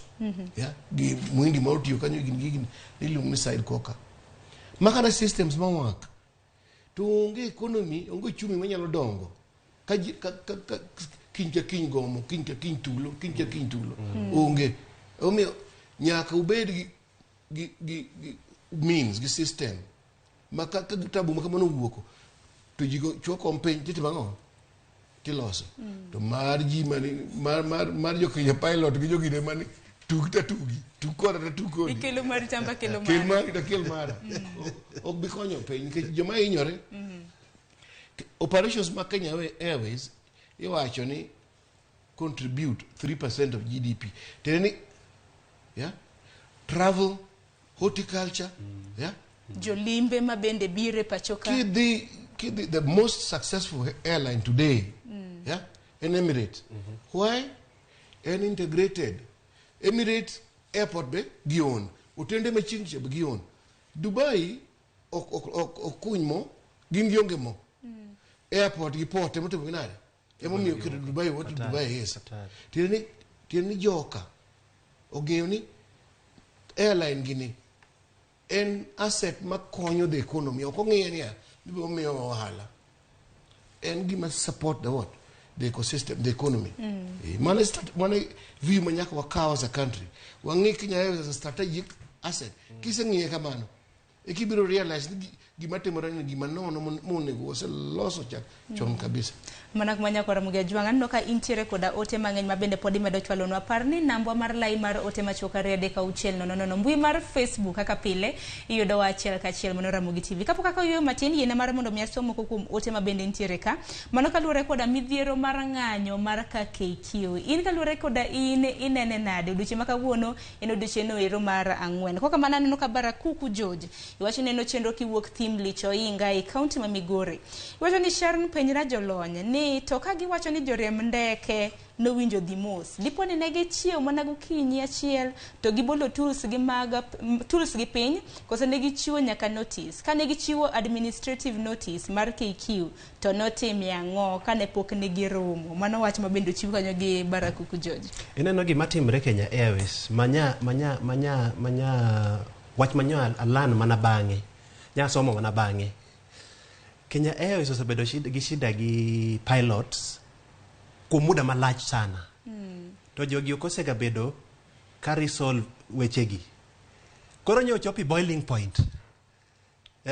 Chalka gimi kuno. Yes, weche osebedo actually pilot wacho ni kwa temo ga dhi wuoyo gi jatelo maduong' matayo tije ka Kenya Airways to okodwa kata mana winjo wachwa. Koro magi pile weche mose pile mag tich kwa muda malach. Koro aparo jogi nyochopo kama koro giwacho ni nikech awuoyo ga gi jo pilot gi kata Captain Muridhi Nyaga mochung' ni jo pilot.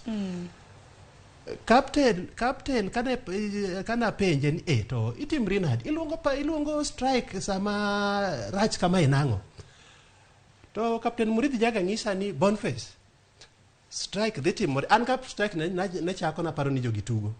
Captain ong'isa wawuoyo kode ong'isa ni Boniface strike dhi timore Kenya Airways giye kata gidagi.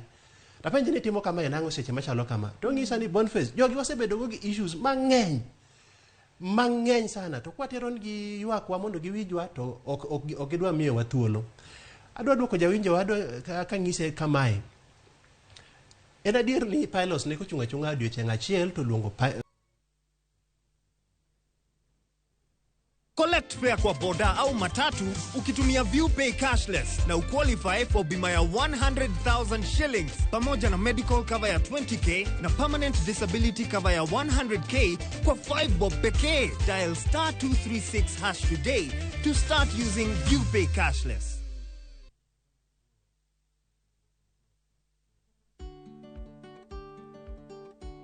Ng'eyo makare kaka pien dendi chalo en gino mowinjore kendo makare minyalo timo ne pien dendi.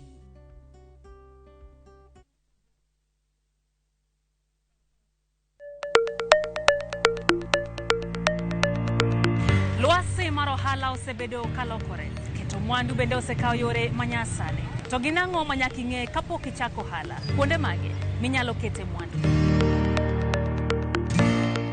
Ramogi TV biro yango ni kit ohala, kaka itimogi, kachiel kod yore mag keto mwandu. To ok mana mano kende nyakoro mga juang', bende wabiro twak kod yawuoto nagi kod nyonagi matimo ohala, maweg kembe, kachiel kod mago man kod lony e keto mwandu. Mana e chenro mar ohala gi mwandu e Ramogi TV kod an Lydia Okeyo.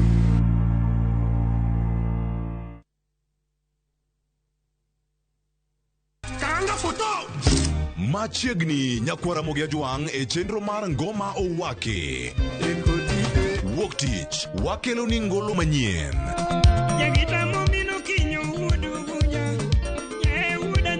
Tich ariyo Ras Reggae owake. Tich adek en odiochieng' mar twak gi jothumbe. Tich ang'wen kama nene waterie golo machon. Tich abich Sukus owake. Kete manaka kod Papa Vic. Ngoma owake wuok tich nyaka tich abich saa 10:15 odhiambo nyaka saa 12.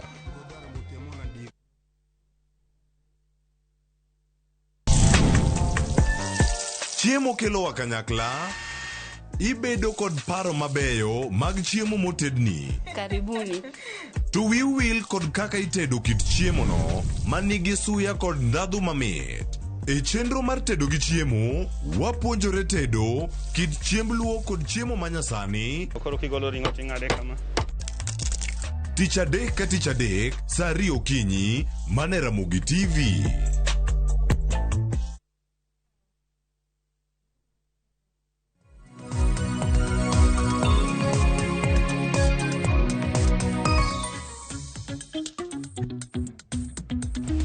Manak manya koram ga jwang ponono no kiriure kodwa ma en chenro mar rupiny to ma en twake chenro mar rupiny ka bendo kiny makawuono thundu wach ma bendo watwake en kaluore koda midhiero mar ng'anyo mar ndeke mar KQ mago joriemb ndeke ma bende osebedo ka ng'anyo chakre chieng' ngeso odiochieng' manyoro neno odiochieng' mar adek kiny makawuono kata odiochieng' makawuono wabiro bedo kwa keto wang' oko kacha mar neno ponono ni gibiro bedo ka gichopo e winjruok kata oyo ka duol nero mar kalpa bendo kiny makawuono igeno ni dhi chopo e doho mag jotich ahinya kaluore koda ng'anyo mag gi ma bende pod gidhi godo nyime odiochieng' manyoro ne gi cancel kata mana ndeke wuodhe mag ndeke 47 bende nothich oko kaluore koda ng'anyo makamano.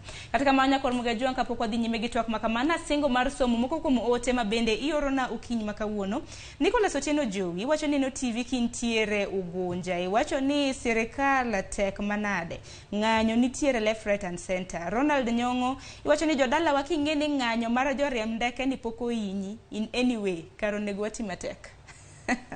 Mano paro ma bendi chiwo gi Ronald kanyo bende neno nyar Layati min jobunde wacho ni ineno chenro makare ka bende wacho ni moro koda twako kiny makawuono kaluore koda welo ma bende antiere godo. Lorenko Moses wacho ni otek nyaka koro many mana yore ma bende nyalo res godo kambi mar ndeke mar Kenya Airways mar mondo mi oti matek. Jacob Ochuori Chad Ogada kanyakla koda Alindi Hezi in bende anene kanyo. Waso mane moko kuom ote mantiere lai mar ote machuok redek auchiel nono mar mondo mi awinj ni jopiny mamoko bende wachango kaluore koda ng'anyo makamage. Nitiere janeno marwa moro ka ma bende wacho ni ng'anyo bende koro nitiere kuonde mopogore opogore ka bende irito ng'anyo mag jopuonjre mag mbalariany ma bende tosingo mar ng'anyo e kind thuolo mabiro. Par ni bende nitiere omenda mar mbalariany ma bende koro sirikal ma pacho kaendi obwogo mar thicho oko. Wantiere gi twak makamano kono romo saa 3 mar okinyi nyakwara mga jwang. Kwa kamano kapok watieko twak makamaendi ang'o manyalo timore? What is the worst that can happen? Jaindi Kisero ponono ni ng'anyo makama ok ochung' winjruok bende ok ochope. Ka ok ochung' to wan gi tabu miwuoro. Nikech mokwongo kar kaka ineno jo ohala ma uso mafua Amsterdam. Mano tinde kipenjo to ere sectors ma Kenya yudogo pesa ma dola ni. Yeah? Tinuango tourism, inuango horticulture, kata inuango pesa ma remittances, ma joma tiyo oko kone. Two very critical sectors. Horticulture and tourism are at stake. Ma ka gino dhi nyime kaka dhi nyime ni. Yeah? We must expect no obro bedo gi tabu uchumi liet mar uchumi sani ngino uchumi liet gimilo ni cost of living malo kingiyo interest rates ochomo kanye ochomo malo kingiyo dollar ochomo piny uchumi liet magi jo pilot gi giketwa go an jaduong ma Tanzania miluongo ni Julius Nyerere ndalo moko no luongo jolony ge economists to kone gini ya ng'ato binaka ni either on the one hand and on the other. On the one hand, ni say what to do. That's why I chopo. Nyaka professions wa jadieri. Neither pilots must appreciate ni ma okay time marango. Tactics gi wrong. Gidog chien matin, giding mak jogi, sama jogi bingi pesa matimo ngayo.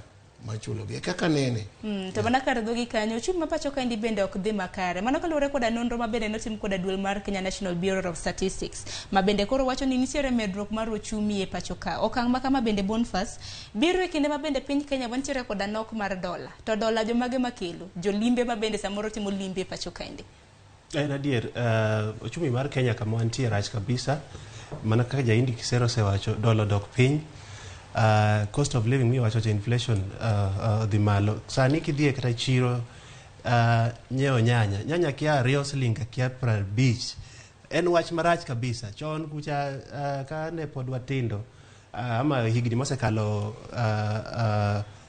kai chiemo e chiro ne ji nyeo gi pesa ma ok ng'eny ahinya sani nye kata dhie chiro awinjo kata kama damo dhie chiro samoro to ng'isa ni adhi mana 1,000 to kata gima kwanya malich madogo go e ot kae onge en wach matek kabisa drought nitie for the first time nyaka counties ma paroga ni umeo kaka Kiambu ji nindo kech. Koro en wach matek kabisa. Ng'anyo mar Kenya Airways gie sani ok en gima wadwaro nikech impact mare duong' kabisa. Impact mare duong' in the sense mana kaka wasewacho chien kacha ni jolimbe mabiro pacho kae onge flowers mwatimo go export kod, by the way, apart from kata flowers, do you know ni impact mar ng'anyo ni nitie nyaka pharmaceutical products mwagologe pinje maoko mabiro Kenya kae.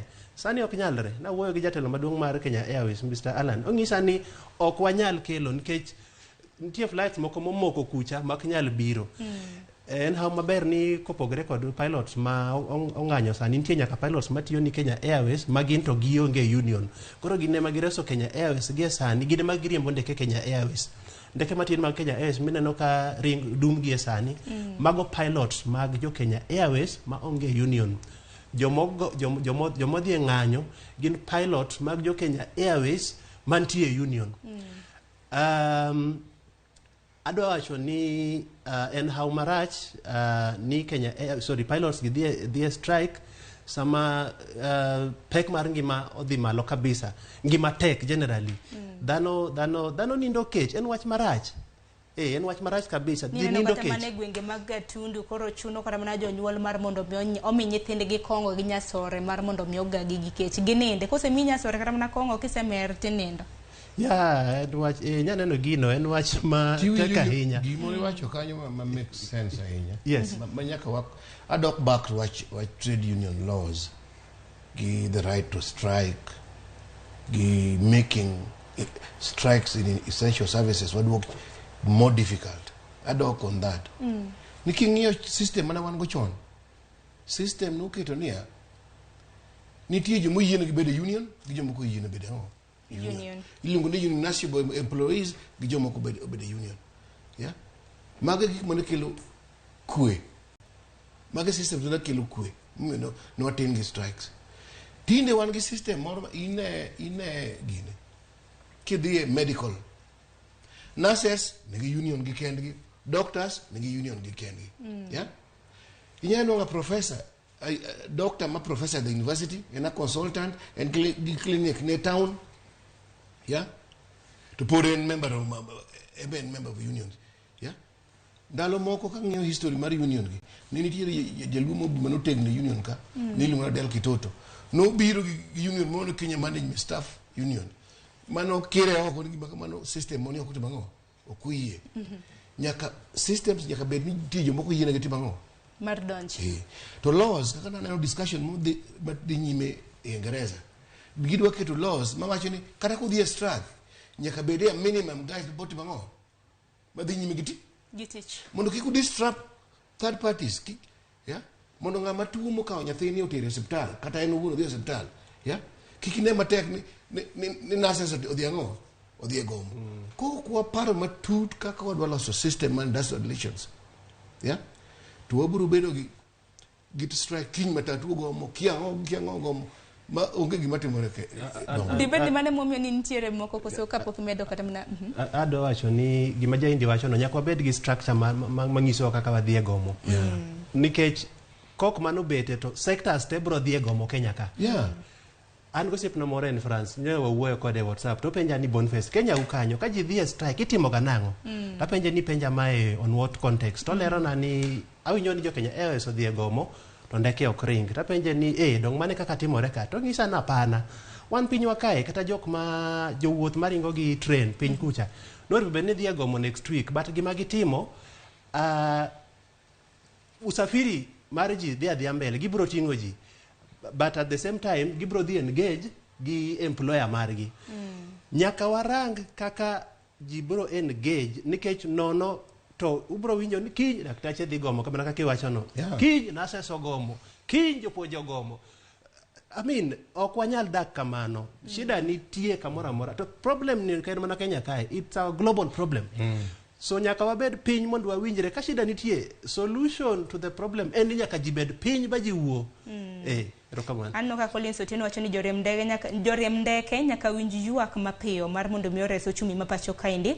Msafiri George iwacho ni neno wakintiere gwenge mag Narok, iwacho ni jolony loso makare en mana ni management nere ni ok ber mano mar Kenya Airways. Joma fodiwo KQ dwaro mana radical changes eka gidhi duoge ndachgi maber, mana kaka jolony mantiere godo wacho ni ochumi jolony wacho ahinya chal mar ochumi to mano bende mar trade unions. Kwa kamano gisane daro ka opach mugi ka hinya nyaka luore koda midhiero makama jaindi kisero ang'e kata mne kinde mosekalo bende ang'e ni pod indiko kata bede ni nisewuok kata mne pawane matin pod indiko nyaka sani midhiero mano mar Kenya Airways diwach nang'o resruok mare nyalo biro nade? Ing'e ni higa mokalo cha I think 2018 kanyo jok moko nobiro gi rieko moro ni mondo wariw Kenya Airways Kenya Airports Authority mondo wami Jomo Kenyatta International Airport wami Kenya Airways no bedo shut down to mane gima awinjo ka ng'amogo ni simo no wacho ni gima dwarore ka dwaro radical change kendo dwaro gima ji oparo matut luong jolony obed piny mondo ng'i gima wadwaro kok wadwa bedo gi airline kwadwa karwa kani airlines jima biro gi ndeke kawana as a country we decide ni no we don't need an airline wawach kamano kwadwa no gore piny the insolvent mondo jogope ka ndeko dhigo watim mano yeah tana neno ni en so strategic kendo kuro sani nyaka wadhi beyond wach mar pilot ni en wach matin gima duong en how do we return Kenya Airways to a profitable path. Mano in mano opinion. And the solutions can rocket science. So the solutions are everywhere. Koro en gima bro dwaro ni se kan jaduong William Ruto. Yeah? Mukongo manyuru jachuo kom. Kisani agedhi e court. Kagise ai court pod gibro wacho ni onge. Yeah? Man jachuo kom madhi winjo gik magidwaro jachuokom madhi kone kila alan kiwaluka ni umera we advertise teach umera wariembo je teach yeah this is the solution mane gima dwaro jachuokom dwaro resani otherwise the long term solution and how do we structure the airline. Thank you very much. Ero kama na inya jaindi Boniface wacho ni mugi kwati ko chenro makama ng'eno doche makawuono bende biro bedo kilo weche mag doha inya nyasiche mabende jodito mag riwruok mar Kalpa biro bedo ka chope do mag jotich. Ero kamano kapok achiwo nini final comments anyalo wacho ni ing'eyo ni jo Kalpa gi ne giwacho ni nyaka gidhi ng'anyo nikech negi defy court orders bagi wacho ni wan wadhi ng'anyo nikech Kenya Airways bende ok luga chike, but two wrongs don't make right.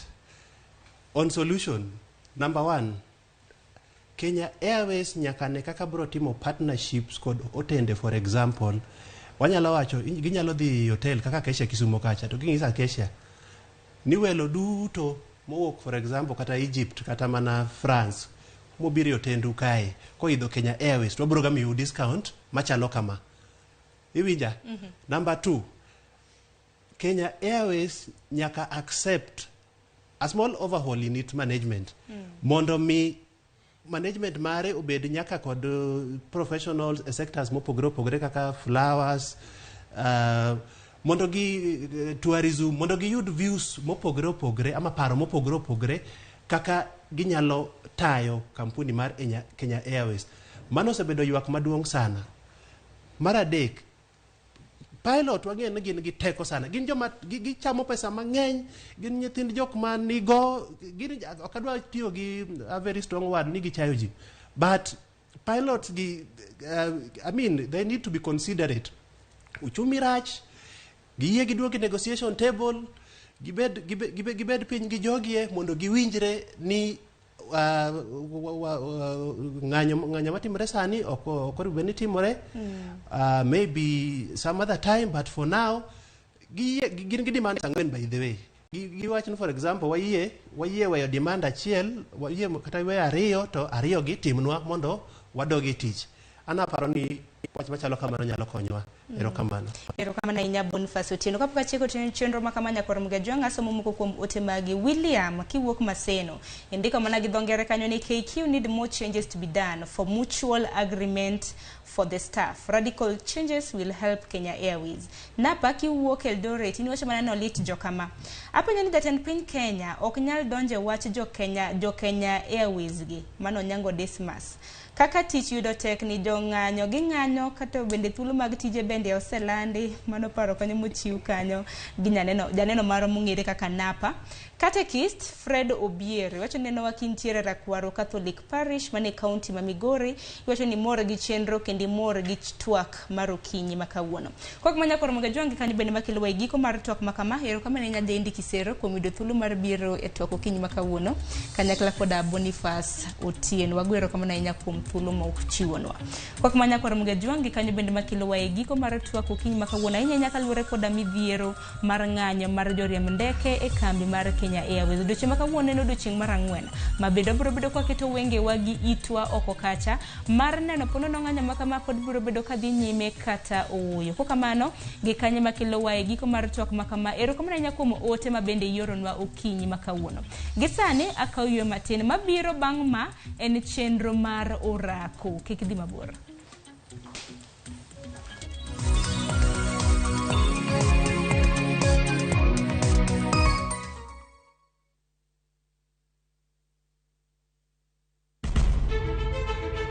Penj laktar ok en ka chenro moro amora. Wach mar P2 emergency pin e monyo gino kapere mene giketho system. Wakelo ni achiel kachiel lakteche man gi lony mar arieya e weche ngima dhano. Koro ka goyo picha to dhi nyisa kind lekene. To gipuonji achiel kachiel e weche ngima. Kelo malit ne masongo adhiya very good. Riuri gi Ruth Otieno wuok tich nyaka tich abich chakre sa 12 odhiambo onono tiend weche kowuok kuom laktar. Osomo oteni namba mar SMS en 23600 en penj laktar kendo kawo simbi. Wadhi kawa simbe jowinjowa jonenowa mana Ramogi TV.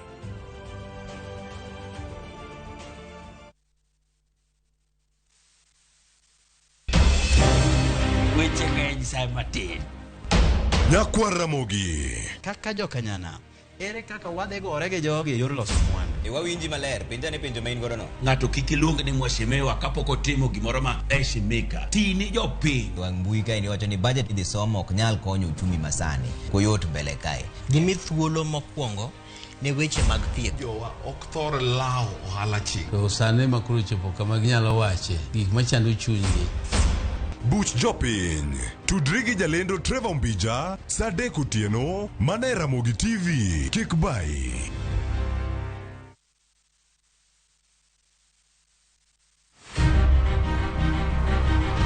Onyalo bedo nyaminu, osiepi, jaodi, mamani. Agamo nyathina chata tuwe bundia. Duto te en miyo. Miyo manyalo en miyo mawuok oko gokinyi. En okumba mar dongruok e piny mangima. Kokedo kod gigo mathoth mondo tache orieny maler. Akony rowere. Aero empowerment. Wating'e malo. Molino kikiket mbele. Wajiwe. Ang'ol gi tienda koni.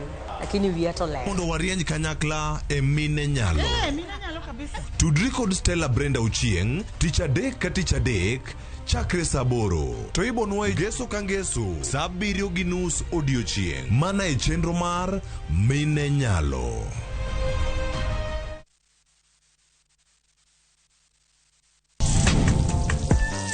Chiemo kelo wa kanyakla, ibedo kod paro mabeyo mag chiemo motedni. Karibuni. To will kod kaka itedo kit chiemo no manigi suya kod ndhadhu mamit. E chenro mar tedo gi chiemo, wapuonjore tedo kit chiemb luo kod chiemo manyasani. Koro kigolo ring'o ting'ade kama. Tich adek ka tich adek, saa 2 okinyi, mana Ramogi TV.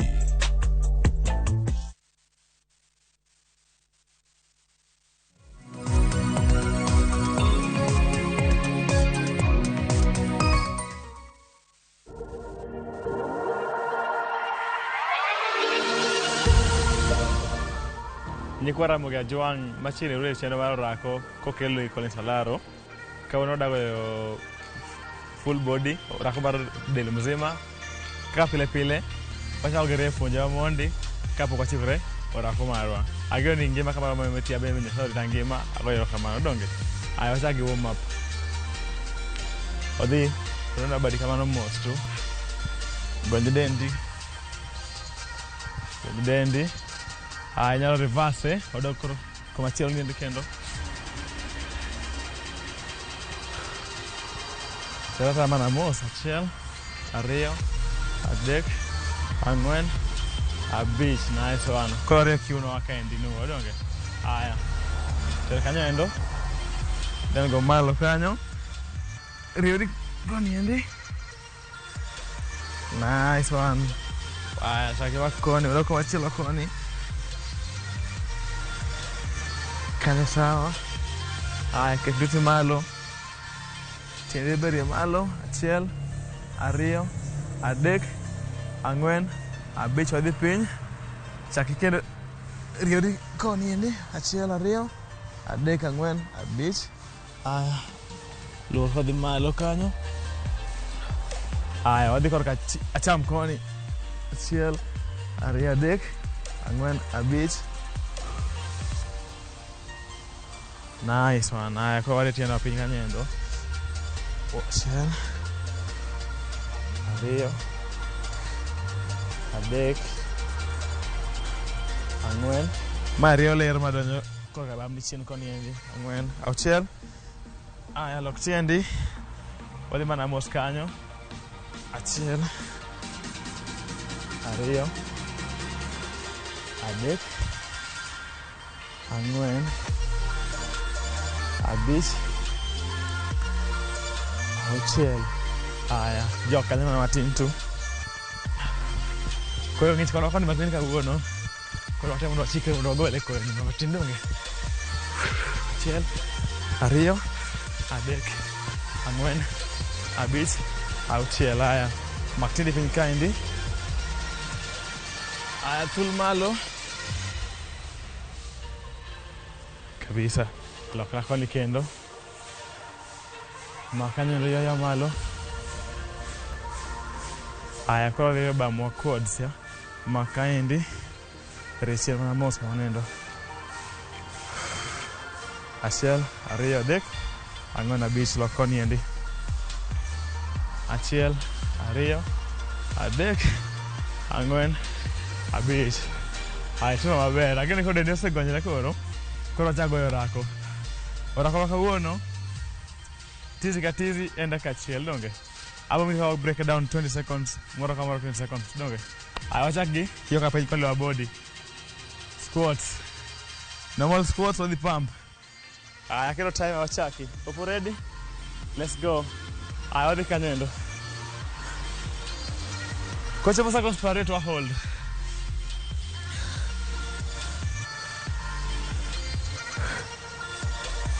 Mana mos tu. Normal squats, mana kadhi kanyo endo. Kama iko squat. Aya, hold kanyo. Hold mana kanyo. Kochopo kendo pari wachak kurudhi kendo ma mbele.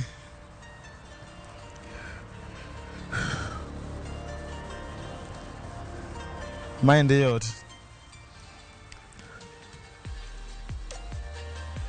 Aya, pump.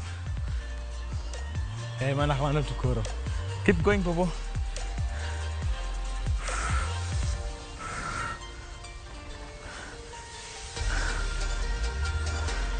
Daka achiel la orumo. Ola orumo. Awa tieko. Retiendi. Atiyo gi time mara kaendi. Ageno ni neno ka donge. Wari seconds per ariyo. Karo dhi kendo nyime donge. Front lunge. Lunges. Wadago ma kamaendi. Tiduogo chien. Idhi mbele. Tiduogo chien. Pononi mano teknini tindi rami ok inyal timo manendo. Go stationary. Tindi dong kanyo achiel. Idhi mapiny tiduogo. Idhi piny tiduogo pod sawa. Alafu ang'o loko donge. Kochopo kendo 20 wa hold. Aya, start. Ready, let's go. Stop here. Single leg, yes. If you've got 20, we hold. Nice one, keep going. Maintain manendo. Put Ulikuwa sawa tu bado. Let's go. Hii ni version nyingine tu. A modify. Okonje luo ko tindo ngona kati yo Kiswahili ama Kizungu matin donge. Haya hold. Hold wana kanyendo. Kwa sababu kuna pare kendo cha kwa wabedo active wadhi ni nyime.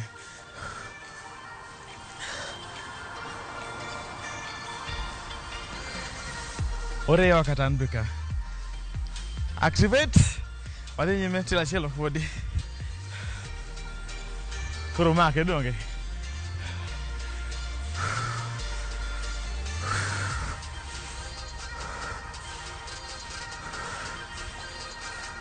Mani lo so tilo bile botegno kabisa bile masu faktielo.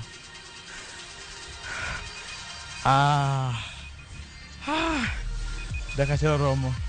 Nyaka balance kuma chelo ni bende donge. Mana watu machelo chande. So are you ready? I wadhi. Start it.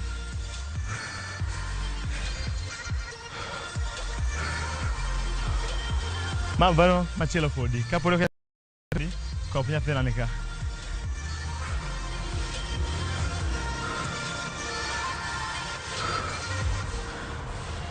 Hold. Kwa shikile mapigano mos. Mana mos.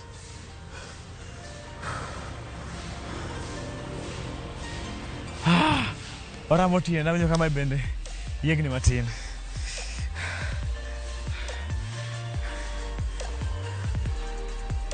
Aya, wapump kendo. Strong, let's go popo. Wala otieke. Ora koyot. En mahangi ora pile pile. Tidhi nyime. Karaka tek. Chaka matin tin. Maching modo wedo itiegre kabisa. Stop. Put on manalo body fini koni endi podi fuko deo wala malo. Gwetendi wado wayo second. Yara hado lutika nyendo front squat for sawa.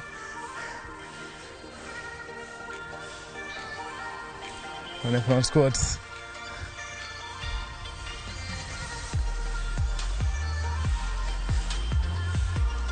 Pump.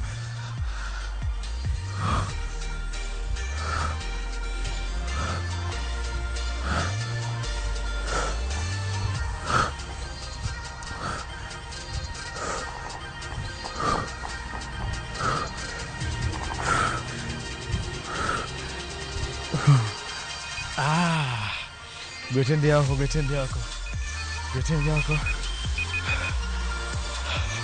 Agora rami kaka bora maniendi. Haya.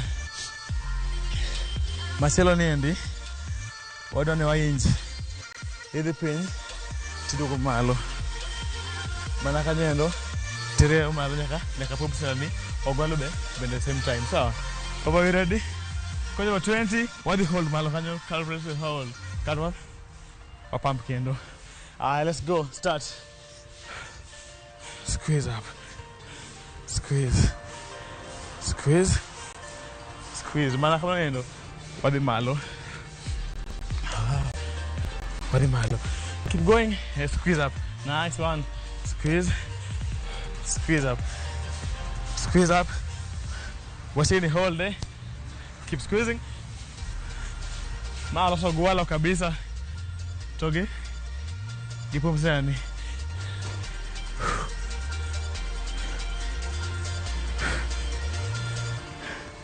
I hold you.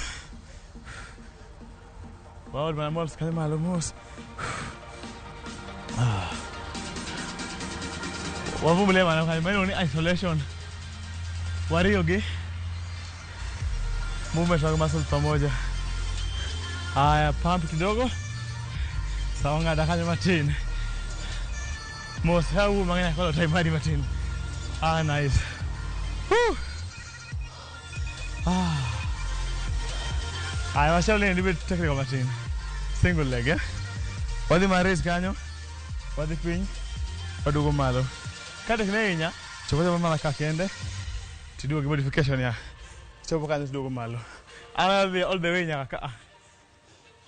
Tadugo. Ama kendo leta bedo straight. Tadugo piny. So, then what the hold. Kanyo chopo 20. Let's go. Start. Single leg. Nice one. Let's go.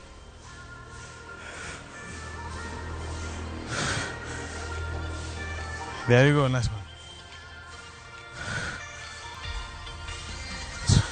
Mala so kamiloni hamstrings. Chilika hindi.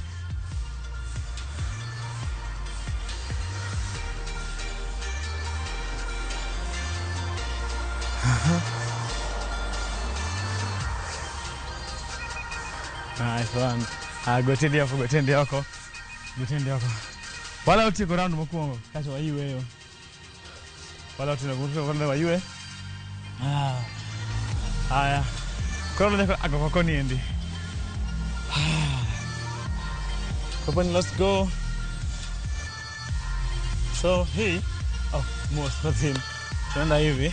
Paka push up, push back. Push up, push back. Alafu hadi hold kwenye kind push up. Okay? Modified, you go down, you push back. Ili pin, you push back. Kaito wa hold bana kanyendo. Sawa. Haya. Wachaki.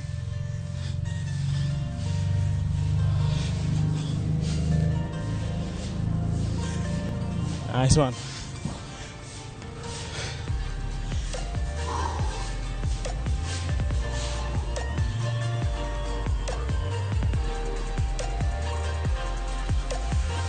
Hold. Nice, ayaro bana kabisa. Mai mimi nguvu mara pa body. Odo nyabat. Agoko.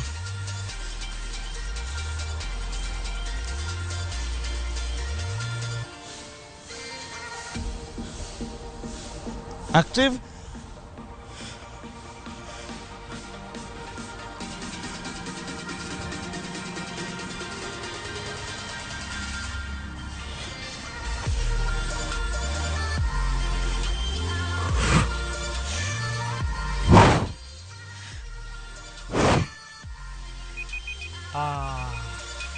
Bado sana. Agera nimbele kama nimbele kaendi. Wakati tu watu unajua wadogo na Mario motiva thin kikiringa sai wadogo nimbele na Mario.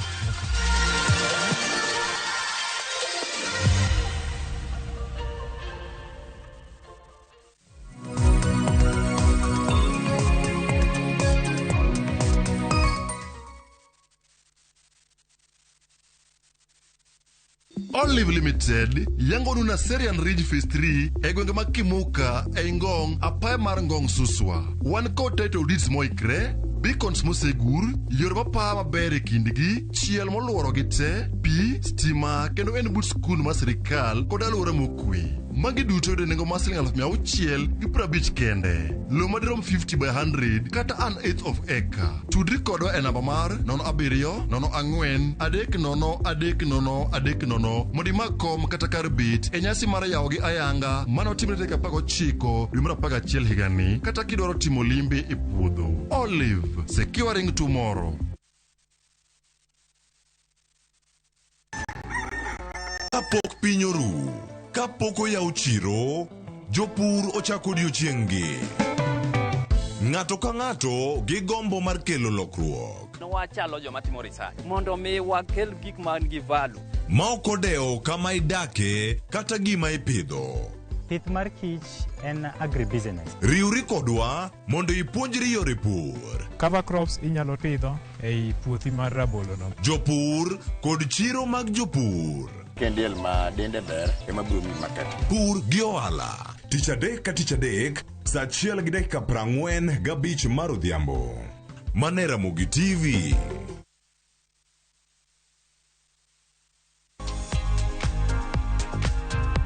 Jamni kata chiaye mosebedo maduong' nyalo bedo motegno makata ka njofni gi omake tok time gimoro.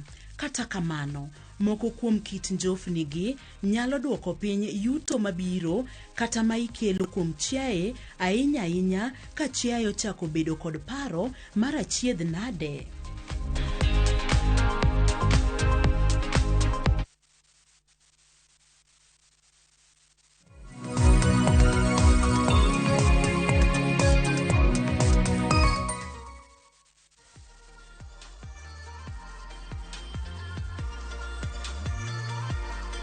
Agero ni modho pi kende ka obre kwa tin donge.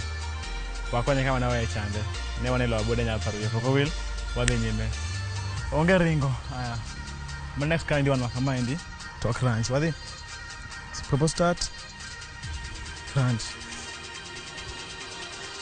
Mind wabayo tielo. To gibundich kanyakla.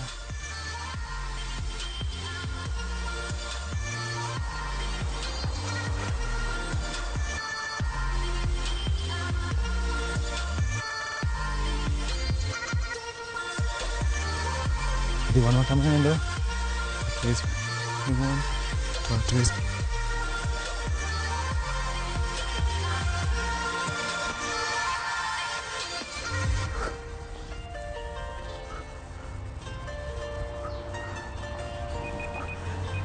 Sawa wrong. Why you at the break? Why they have a body pain push-ups koni?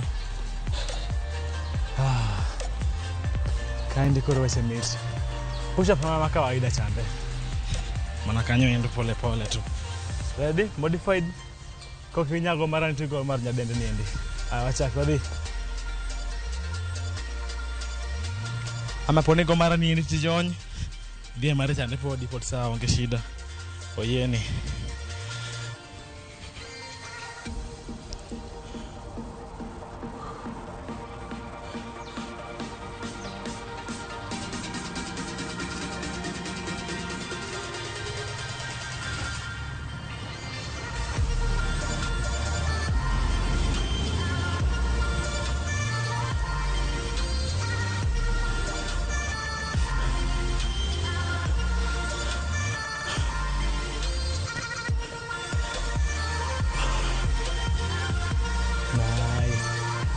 Matin. Ayo watiko hayo. Kwa maana pa body kind gamuya. Ina roll shoulder in the back matin. Wayo mos matin to podi. Stana bila kilo karingo na mos. I already triceps kind sawa. Diamond push up security bedo kama ndi. Tika da pinkanyo. Modified ko chonge pinkanya kono chonge pinkanyo ndo anabro ko advanced. Aya wachaki wadhi. Manamos tu. Haraka onge.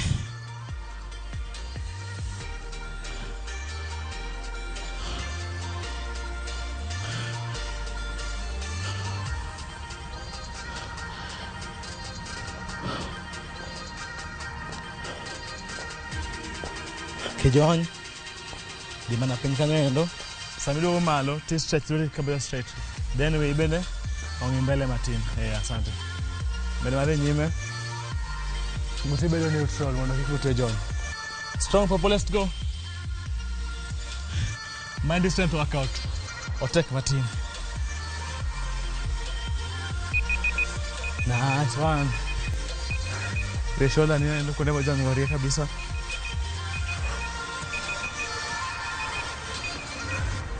Ni podo hiyo saka tukapora hiyo kama iko nyime. I'm still on the plank shoulder taps. If we modify kama nani kanyo endo.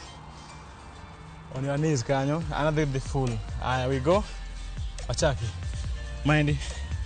Plank shoulder tap. Manamos tu. Manamos. Put on the full kidogo papo. In the full. Let's go, keep going. Yeah, koro make sure ni keto kiuno ni bedo ma stiff kama hindi. Kikilo kone kwa chande. Ready bunde ka bedo ni bedo ma stiff. Let's go strong. Can go back to modify, okay.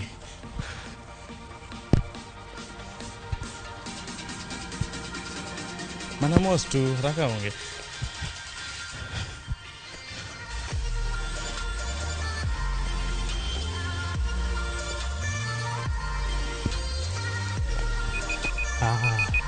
Yo team. Go shoulder ni naiko. Mind work on two bunde. Okay. Go shoulder at the same time. Boyo sekot matin. Alafu ndio put on a break. Inyalo modo kiwade kile but yani modo sip some water. Onge shida yeni. Haya. Masela kola bangum sawa. From kanyo ira sweti malo to this malo. Ready? Wadhi. Start. Ama you can still punch, bado ni sawa. Ukitaka punch. I'll be punching. Gangum.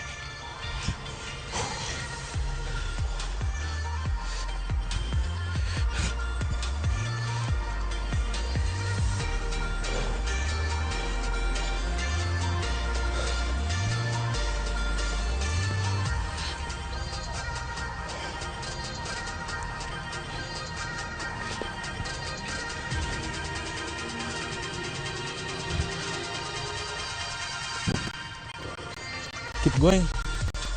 Madam dek kabisa. Kodonga dek. Mara nimegoka lakini mbona wengine wako mbona doje kwa kanya ndo kabisa. Kapo leo kwenye gym, kwenye afford the gym. Gora kwa home, kaka ora kwa nini. Fold sawa body. Ndio ni muhimu sana. Kwa nini maitijwa? Hapo ni tio dendi. Mbona dendi ya Ramogi donge. Haya masiele podo mnakanyo kanyo podi. Koro maendi ichunga ino titero kama ni stiff iduoge piny. Stiff iduoge piny. Wala zapata makaindi mar shoulder. So same time bene pundi bene godonje. Let's go start. Slowly down. Nice one. Stiff get piny. Stiff get piny. Ino kati maber kamano. Orioka to get piny. Orieyo to bolelo. Ofix kanyo. Same time okato bondie okomu kone ko achande iye bende ore maber nyaka piny kono ore maber ore adi nyime. Nice one, man modified.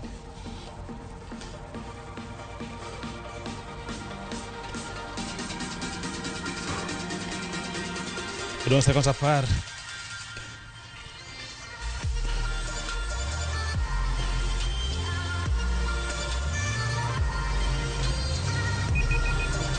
Wrong. Everybody.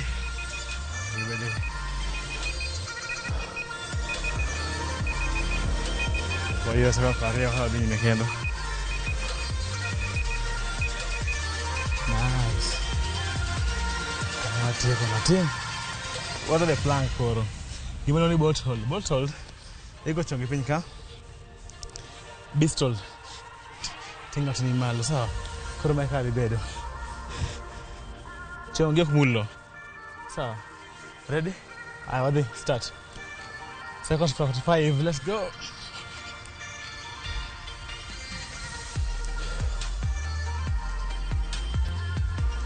Hiyo kabisa kama umuchi.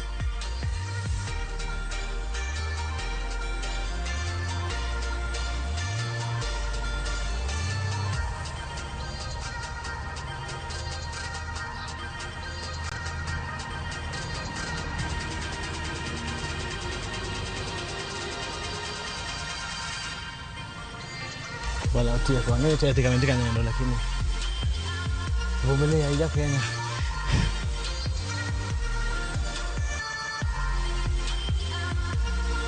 Kijana ndio mapatikana nyendo ndio wakende wange. Nice. Wala kile kwa Martin hand release push ups. Pero bonde mat ni kanyendo. Tinga ruti malo kama. Tikedo pin. Dog penye na mos to the malo modified ibidi chongi kanya na mos. Aya ready popo, let's go. Aya chaka kiendo, slowly down. Mind yo tikich ino tulo mai wewe ilo kanya Martin tuduko malo.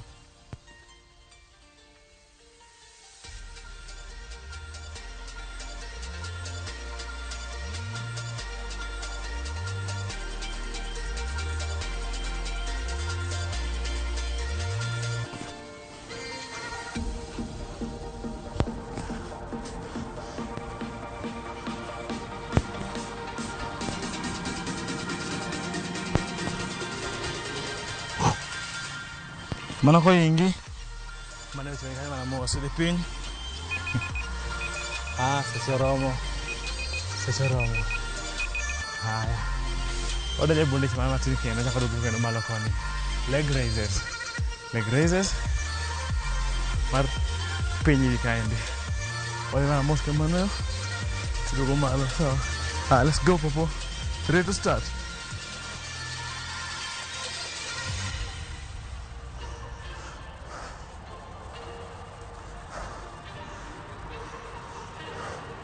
Maendi ko ingi mnyo tindi pek nyaka na remo malo ka mana mos mos dhi mambo spodi podo yeni onge shida achiel kachiel kare nyata mi yo malo dichiel te mana mos kama na mos ama ka podo advance nyaka from pinka kel malo duoka chelo piny version ng'eny kabisa version ng'eny kichande ni okanya timo gimotimo no endo uno jende orako riwo ji te ibed ni ti ibed ni thin orako pod nyalo timo podi.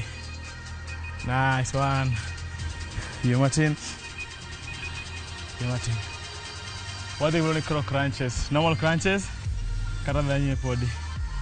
Crunches kwa kama hindi from kanyendo malo kama advanced one kama hindi gande korendo pinyi mos mi relax ya gogi tikidhi malo edi obundi tidok piny mano ko ingi oyeni golo tichen kaendi tita pichon kana ilo kwa piny sawa. Let's go start. Whatever advance ni ndian kwa makuma mos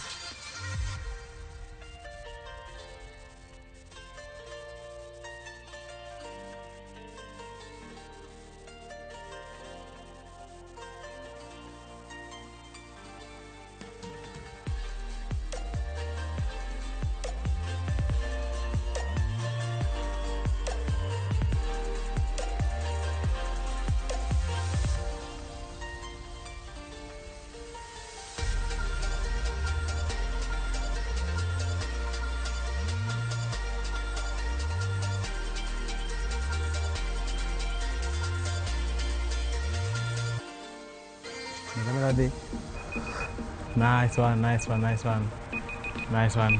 Correct. Next, what are your side crunches? Side crunches, ini le badhi kaendi. Badi bedo penya shell straight kamanyo, tinde kikalo kaendi. Tinde fumse nika, kato, idhi mamalo kama, tidugo penya. Idhi malo, tidugo penya. So, Popo, are you ready? Okay, let's do this. Wadhi ma, wachaki. Kormani wa target kaendi. Mana mos tu.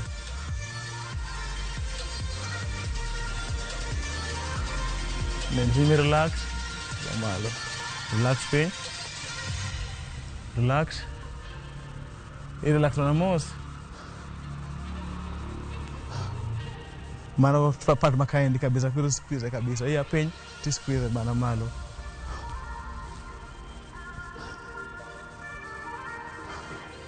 Nyara kuja tiendi gwende.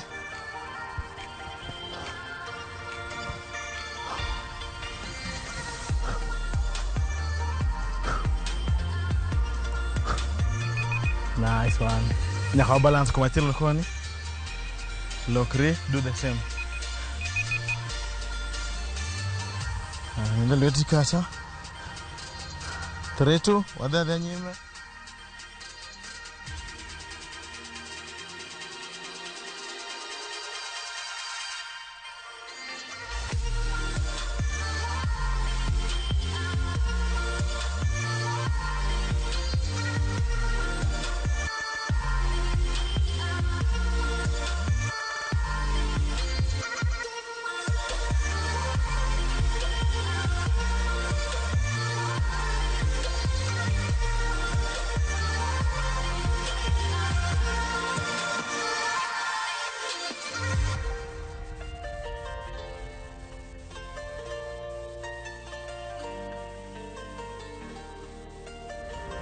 Nice one, Martin. Wadhi kabla ni knee tracks. Knee tracks podo nyebu ni spodi part mbele ni ndonge. Kodhi kabla leti mat kama endi. Heels gibedo kama ndondo ombo utiendi. Tia chonge kori kama ilo ka piny mana mosa. Ready? Let's go. Nyime.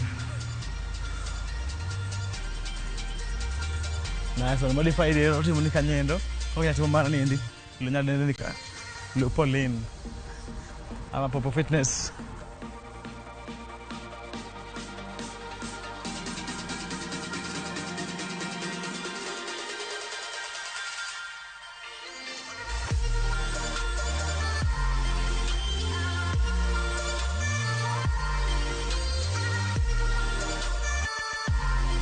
Pononi online training.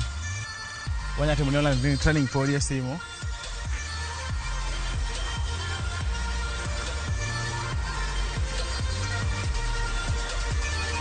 Nice one.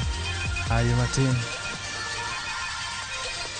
Wala utieko Ramogi alafu stretch. Alafu we call it a day. Donge. Flutter kicks. Salma gi mai motemo chan lakini onge shida. 3-2 wadhi. Flutter kicks. Wadhi mana kanyo mana mos. Podi nyalo timo kamano motimo mokwongo chande pod onge shida.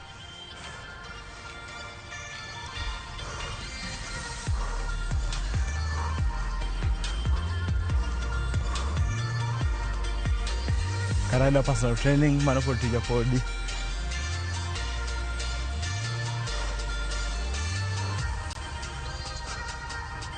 Manya Facebook kacha Colin Salaro. Karabana Instagram Malaro Fit. Kido ni adende mo training for fitness podi no kaya chande. Instagram. Nice one.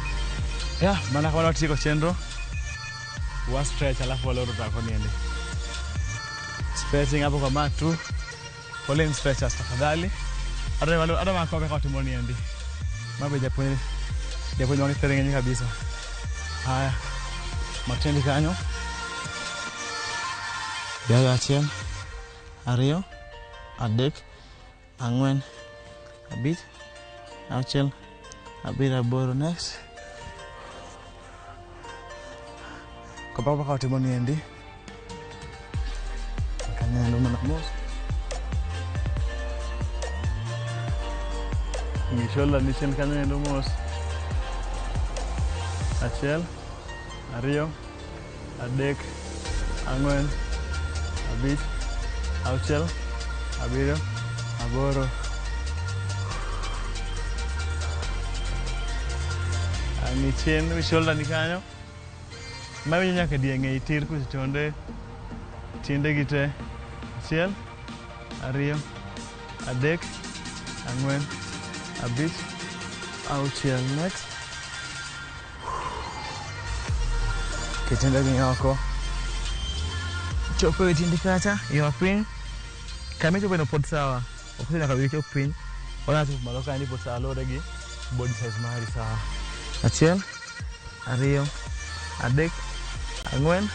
Abich. Auchiel. Abiro. Aboro. Next kwa machilo ni ndi. Achiel. Ariyo. Adek. Ang'wen. Abich. Auchiel. Abiro. Aboro. Nice one. Nende lokanyo. Bibeti wako. Tino di chini kutu kabisa. Bibeti kacha. Achiel. Ariyo. Adek. Breathe in pole pole. Get out. Ang'wen. Abich. Auchiel. Abiro. Aboro. Lokocha. Mana mos tu. Telkoni wako. Achiel. Ariyo. Adek. Ang'wen. Abich. Auchiel. Abiro. Aboro. Nice one. Agero ne watieko kanyo. En ga muhimu by the nyaka itim stretches toko rako. Kikitiyo tika orako kati wuok e ot. Dende borani kabisa by the. Kichako rako nyaka area dendi, no ni warm up. Donjo rako, toko rako, tim stretches. Donge. Wateko chenro makawuono. Agero ni enjoy, wabe wa enjoy koni endi. Kani kwenye bara manya mtandao kwa chande. Colin Salaro ama Power Fitness ibo ndo ka chande. Wa personal training, kala group training body, kala mana online training body. Mane tijo by the way. Kenya la support talent maroni endi. Obro kamano wakane kanyakala.